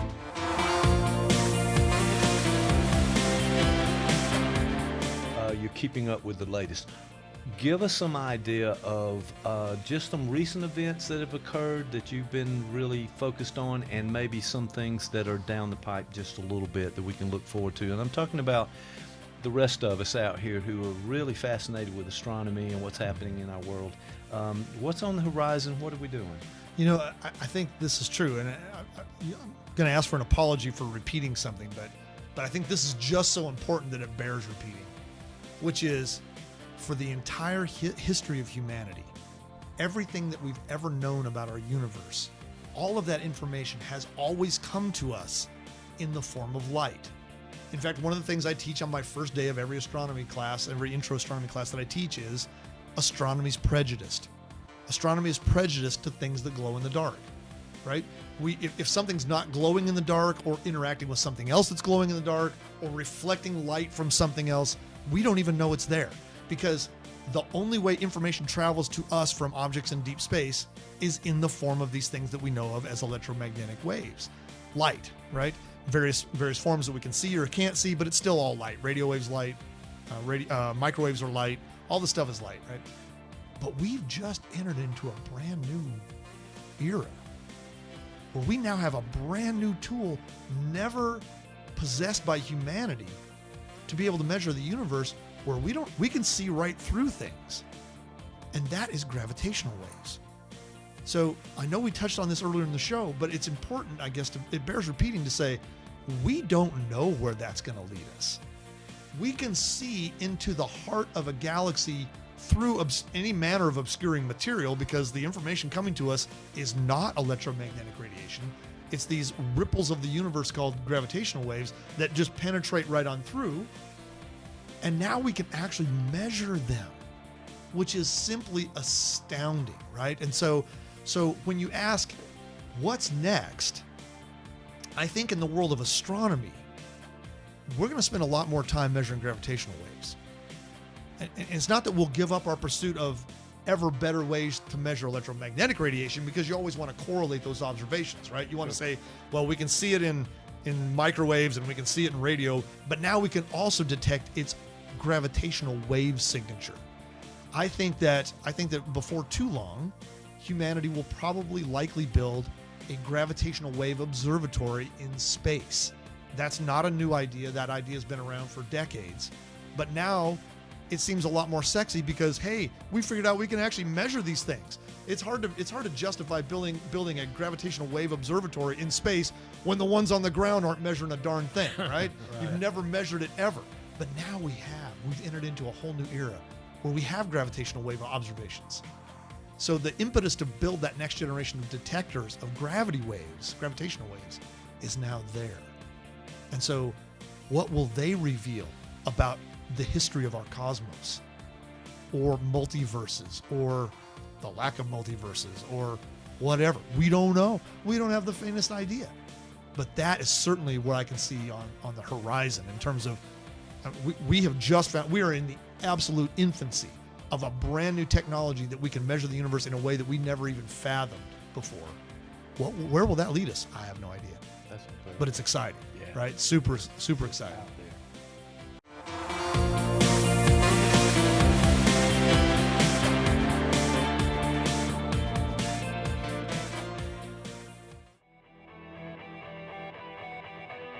Leaning in, what is that? Well, it's a way of sort of allowing yourself to be able to be in the presence of the thing you're feeling. So when you lean in, you cultivate a certain, you're sort of observing and allowing yourself to experience what's happening with you. And you do that with other people. Like it's often easy to illustrate this, what not leaning in would be. Let's say you're sitting at home, you took the day off, you're laying on the sitting on the couch in your underwear watching some Andy Griffith. Okay. Or some, The View. I don't know about you, but I'm a big fan of that show. So you're watching The View, and your wife comes in, and she notices that you have done nothing, but you've been sitting on it, and she comes in and she starts to get angry. She gets angry. She yells at you. Right. Okay. If you begin yelling back, that would be an example of not leaning in. But if you allowed yourself to take a breath, and you lean in, you might say, wait a minute, my wife's had a long day. She may have come in and seen my leisure, my Uber leisure activities may have triggered some things in her. There may be, by leaning in, I can help name exactly what she's experiencing. And I might be able to be present for her in a way that I wasn't before. You can do the same for yourself. If for instance, I woke up this morning not in the best mood. Okay. I wasn't. I was Sorry to hear a little that, cranky. actually. I was a little cranky. It happens to us all. I blame Ivanka Trump. But, Here we go. But as an aside, this is one of the things I've been thinking about too. Like, am I wrong? But do one of Trump's sons look like the guy from American Psycho? Is that just me?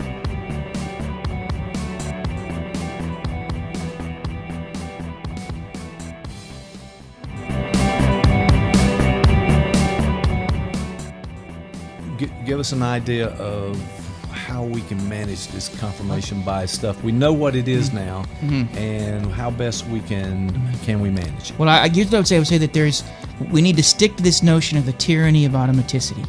But I might attenuate that and say that, it's not a tyranny, but it's a necessity. From an evolutionary biological perspective, we're not supposed to be having big thoughts all the time. That would be completely wasteful, and we wouldn't be able to enjoy our Rice Krispies. We would have a relationship with the world that I don't think would be good for us or the world. So I'm not necessarily knocking confirmation bias, at least in that sense.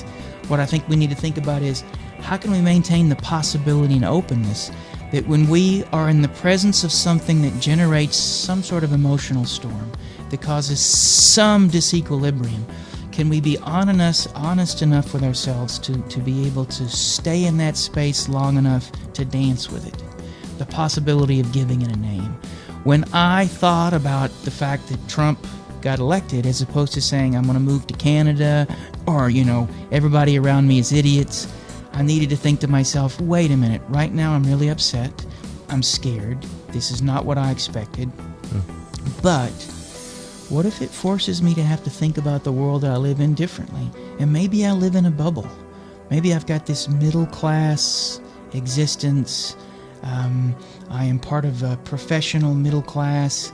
It keeps me from thinking about other folks who are in different places.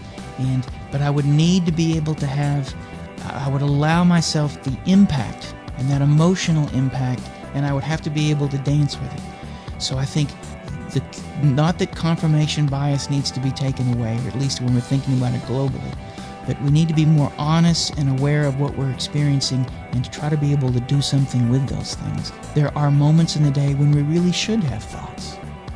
Probably very few moments in the day. Maybe there are very few moments in the week that require thoughts in the way Beyond was describing them. But they do come, they do happen.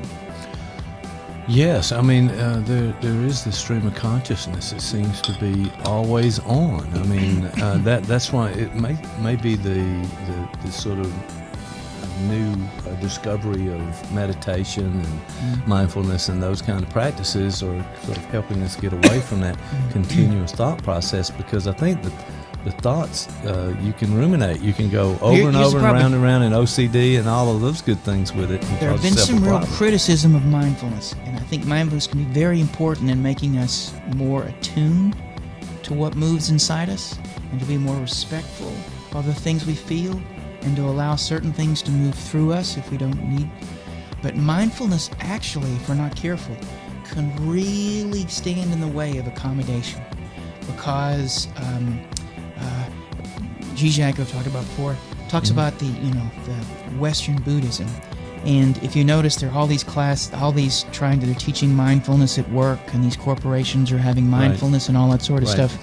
And the idea is, as opposed to thinking about, I don't think they have it at Walmart. I'm not knocking Walmart, but let's use that as an example. All right, go. So they're having all these mindful. We're teaching all our employees to meditate so they can. Well, maybe the reason they're upset is because there's something that needs to be changed, and you're just teaching them how to be able to come with to giving them a stiff drink or a sedative in a way to be able to stay with it. So suffering, accommodation requires suffering, and so mindfulness in the service of not having to think or change the world around you might actually be an evil thing. Okay. So in some ways we need to be a participant in that, not just an observer, as we talked about here. All right, that's been very cool.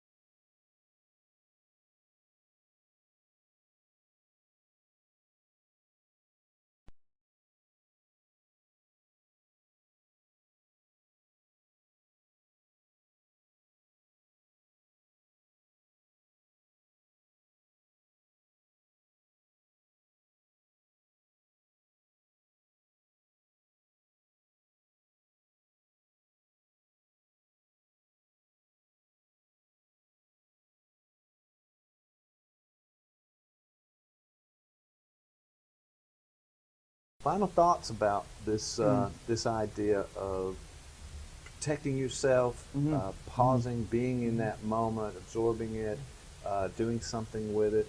I got two thoughts. My first off, give yourself permission to be able to feel what you feel. If there's anything I have to say over and over again to the people that come to see me for therapy is you literally have no control over what you feel. We don't choose what we feel. We do have control over what we do with it. And if we make the first mistake of not allowing ourselves to feel the things that we feel, we're already in trouble. So I would say that would be the thing. And the second thing is, once again, screw you, Brussels sprouts. Yeah, Sorry. I'm sorry we went off on Brussels sprouts Sorry, today. sorry, yeah. Somebody had to say it, and it was up to It's you. me. I'm tired of to this. bring that, but it was good to hear about coleslaw being. Coleslaw's okay. It's okay because it's not. combination. That's of not really a things. racist.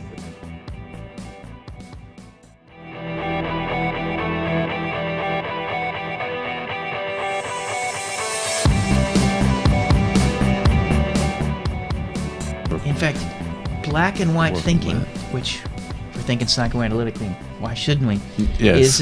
Is what's called the paranoid schizoid position. And it always is an act of emotional regulation. Whenever we split, as we know folks who struggle with some personality disorders do, splitting is a way of solving the storm inside of us. You are all bad and evil. To be able to speak those words gives a momentary lapse in the turmoil that is you.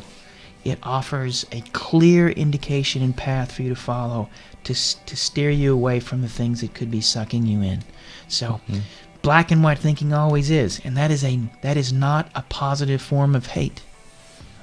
And I was sort of thinking about it, and I haven't really thought this through, but if we were to, if we wanted, let's say, Nazis or the KKK, if we wanted them to get better at hate, the questions they may ask themselves is, first off, why do I feel this way? Why do I feel that the world isn't fair?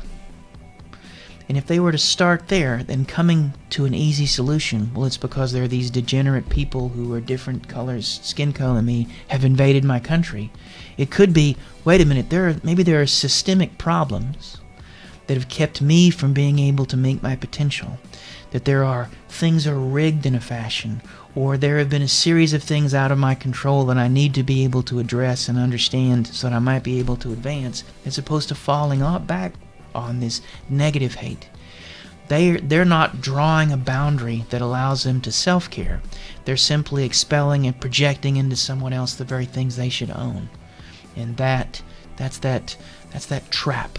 They're not good at hate at all. Okay. They're lousy at it.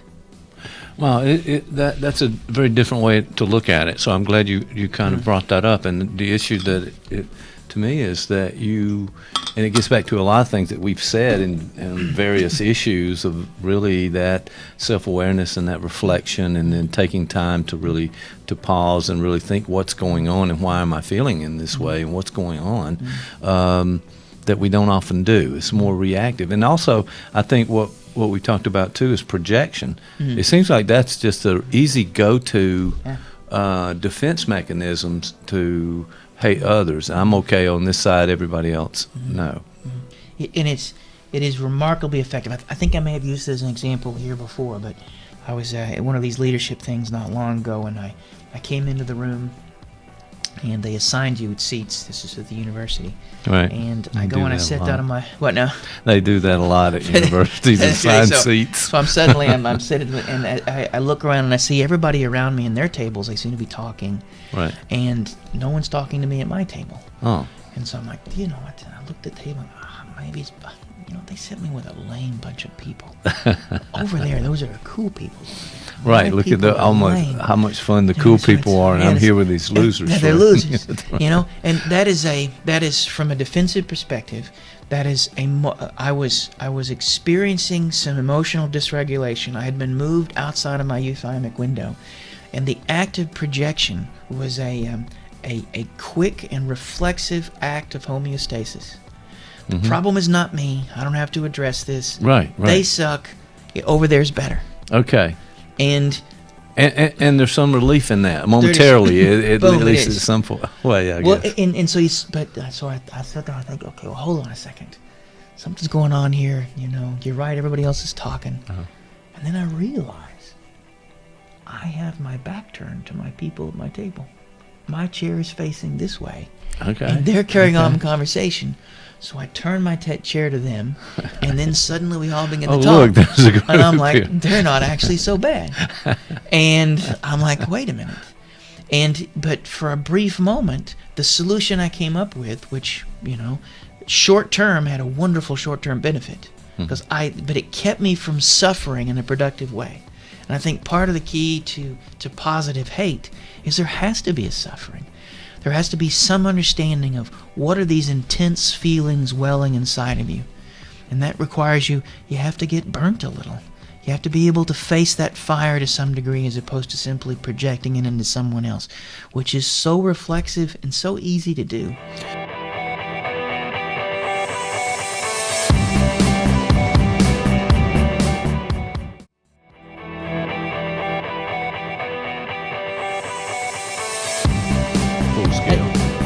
In these moments, all that sounds cool, but I think we should also go down the rabbit hole of Melanie Klein. Okay, you're going to talk object relations. Object relations, right and now. Melanie Get Klein. ready for that. So this is one of the things about Melanie. And Melanie Klein, if you go back and read some Melanie Klein, some of that stuff is just really way out there, like that. But one of the things she brings up is the first art object is mom. Okay. And mom is both the first Old Yeller, the first romantic comedy, but also the first horror movie we see. Okay. And so incorporated in that is the notion that, and Klein talks about how there are things inside mom that we'd like to have. We don't know what they are. There are ways in which she comes and goes. There is a capricious element to her connection to us. Her interests move elsewhere. And so there are feelings of shame and anger and degradation. And there's this cat by the name of Julia Kristeva, who sort of takes from she takes from Melanie Klein, and she talks about the notion of the abject. And she says that part of what mom does for us and society in general, to define who we are, we have to not own or disown parts of ourselves. And so there are elements of us if you've ever thought about the human body, it's pretty gross. There's lots of horrible, disgusting things going on at all times. Yes. There are. Okay. And we have to quickly, to define ourselves in a positive sense, we quickly label parts of ourselves that we need to disown to have, so there has to be a negative to be a positive. And so there are tremendous elements of us that are considered the abject, right? Mm-hmm. And a wonderful example of the abject, and Zizek talks about this, is I may have mentioned before too, but think about it. Okay. Think about the amount of saliva you swallow every day. Can I not think about that? Because my guess is it's a lot. It's a lot. It's a lot. So if you just take a small bit of that, just a glassful, and over 5 or 10 minutes, just spit it into a cup. Right. And then try to swallow it. No. No, it's not that good, would not right? be. But I know we're okay. Keep going though. So I got the and idea, even the the thought of that grossness of it all. generates nausea. So there's this in horror. There's a return of the parts we've disowned. I mean, think about horror movies. Often have people getting cut up, gore, vomit, all the very things that lots of blood. Blood. I mean, even if you've ever watched Silence of the Lambs, there's a point where ejaculate gets thrown at Agent Starling. So you can't think of a single emission or a bodily emission that we don't have some sort of ambivalence or conflict with that doesn't find its way into a horror film. Okay. And so, according to Kristeva, we need the occasional rendezvous with disowned parts of ourselves to generate some sort of homeostasis. So it's like we watch horror films in some ways to become reacquainted, at least temporarily, with parts of ourselves that we know but we don't own. Right? Right. And there's a whole genre, and it's really taken off, of the body horror, where, Alien is a wonderful example of early body horror. Right, right. I don't know if you've seen that movie, that Alien movie. I think where I the have. thing goes, bursting out of the person, thing, yes, and running across the room. That's a wonderful example, and Kristeva even talks about that this is an example of the abject, something inside of us, and she draws a connection between all sorts of things, even sexuality. There's a way in which we are sexuality owns us. In teenagers, suddenly hair starts popping up everywhere. You suddenly start having all these weird urges, and all these sort of things start to happen. That's a little like the alien that popped out of that guy's chest. Mm-hmm. There are parts of us that just go boom, right? Right. And Kristeva talks about lifelong too. It continues as you get into later age. I understand. And when you start getting older, and then the body horror is real, right? Yes, unfortunately, as we get a little older, yes, right, there are a lot of those things coming back. Yeah, you got like things start to sag. Hair starts to grow in different places. It does. Yeah, it's Exactly. like you wake up and you've got like these things happen. Another film that sort of that really connects with this notion of the abject. Ever see that movie? Not the original black and white one, but the John Carpenter The Thing movie. Yes, of course. And remember, it's like all about bodies that turn themselves inside out. There's even a scene where they're doing the coding, what do you call it, with the defibrillator thing. Right. And suddenly the guy's chest, he goes into the guy's chest, and the guy's chest grows teeth and then bites off his hands. Yes. Remember that scene? Spoiler alert, I guess, for some of that happens. that and then the guy Carpenter stands movie. up and he's got blood squirting out of these stumps. Right. So in that single nice moment, special effects, but it was. That's the only way I can get through it is consider it to not be but real. see, notice, so you have to generate enough distance. So you generate, you move. Your ego quickly does its thing and draws a line in the sand. Right. But even in the act of doing that, there's something that could be considered healthy, that you are exercising your ego and your capacity for drawing a line in the sand and generating a boundary between you and the rest of the planet. And that movie allows you a chance to do that. Mm-hmm. It allows you a chance to play with those sorts of moments. And embedded in both Aliens and The Thing are a relationship with our body that we're not completely conscious of.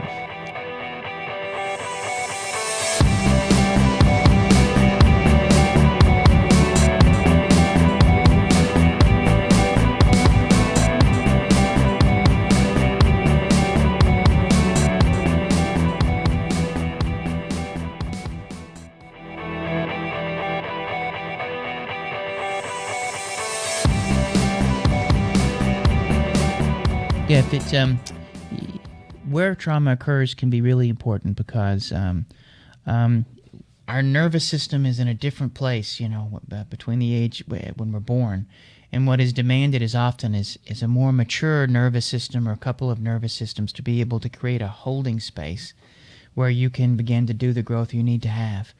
What if they're not there? What if something happens that's too big for that sort of nervous system? And then what happens, you find yourself sort of trapped in it. You part of what our body is supposed to do is it's supposed to learn pretty quickly what is safe and what is not. And some of the messages that we learn very early like that, the whole world becomes something with teeth, right? Right. It's a dangerous world out there, so to speak. Let me ask you something that's topic a little bit, but because we talked about a lot of psychoanalytic issues and concepts and terms here. How about the unconscious? If you're working through this trauma, there's certain psychotherapies out there that would really kind of stay in the conscious talk level or surface on that, if you will. But these traumas are so deep within us and they recur, and they're so upsetting to the system. What do you think about dealing with these traumas? How do you get at that unconscious trauma, those ones that are just sort of out of our awareness? How will you? Well, here's the thing, and this may be a little too technical, but technically, trauma can't be unconscious. Only something that has been, to some degree, named can be repressed. So, a flashback is not a return from something from the depths. It's a return from something that still is, right? So they talk about the vertical versus the horizontal split. And with the unconscious, you take things that like for instance, a wonderful example is, if you have some sort of, let's say that a family member, your uncle just got married, and his new wife reminds you a little bit of a babysitter that you really hated. Right. And it isn't that memory is unconscious, but whenever you're around her, you begin to find yourself getting a little annoyed. You find yourself getting short with her. So this is something that is buried. And if you were to talk with someone and suddenly realize, wait a minute, she does remind me of that babysitter I had, then you could suddenly deal with her differently, maybe, right? Does that make sense? Yeah. So but with the vertical split, it's something that has literally just been it's been pushed off. It is split from the individual. Flashbacks seem to come out of nowhere, and as if you're suddenly stuck in the past again. So it's not. It is, you can literally re-experience a trauma. In the midst of a flashback, it feels as if you were being hurt all over again in the same way that you were before. Right. So part of the goal of therapy, say with some therapies like EMDR and whatnot, they literally want to find a way to begin to get the trauma coded, put it into language, somehow find a way to be able to integrate it. And that then it becomes the possibility. So if this were a babysitter who had sexually abused you and you'd gone through treatment, if you were around the aunt, as opposed to triggering a dissociative state or causing you to fall apart, you might be able to register your anxiety. And because you have integrated the trauma to some degree, then you may be able to say, wait a minute, you know what? She sort of wears the same perfume as that. I think that's what this is. Does that make sense? Yeah, absolutely. And usually through, it doesn't have to be therapy, but somehow, in fact, if you look at some of what can be really helpful for folks who've undergone trauma,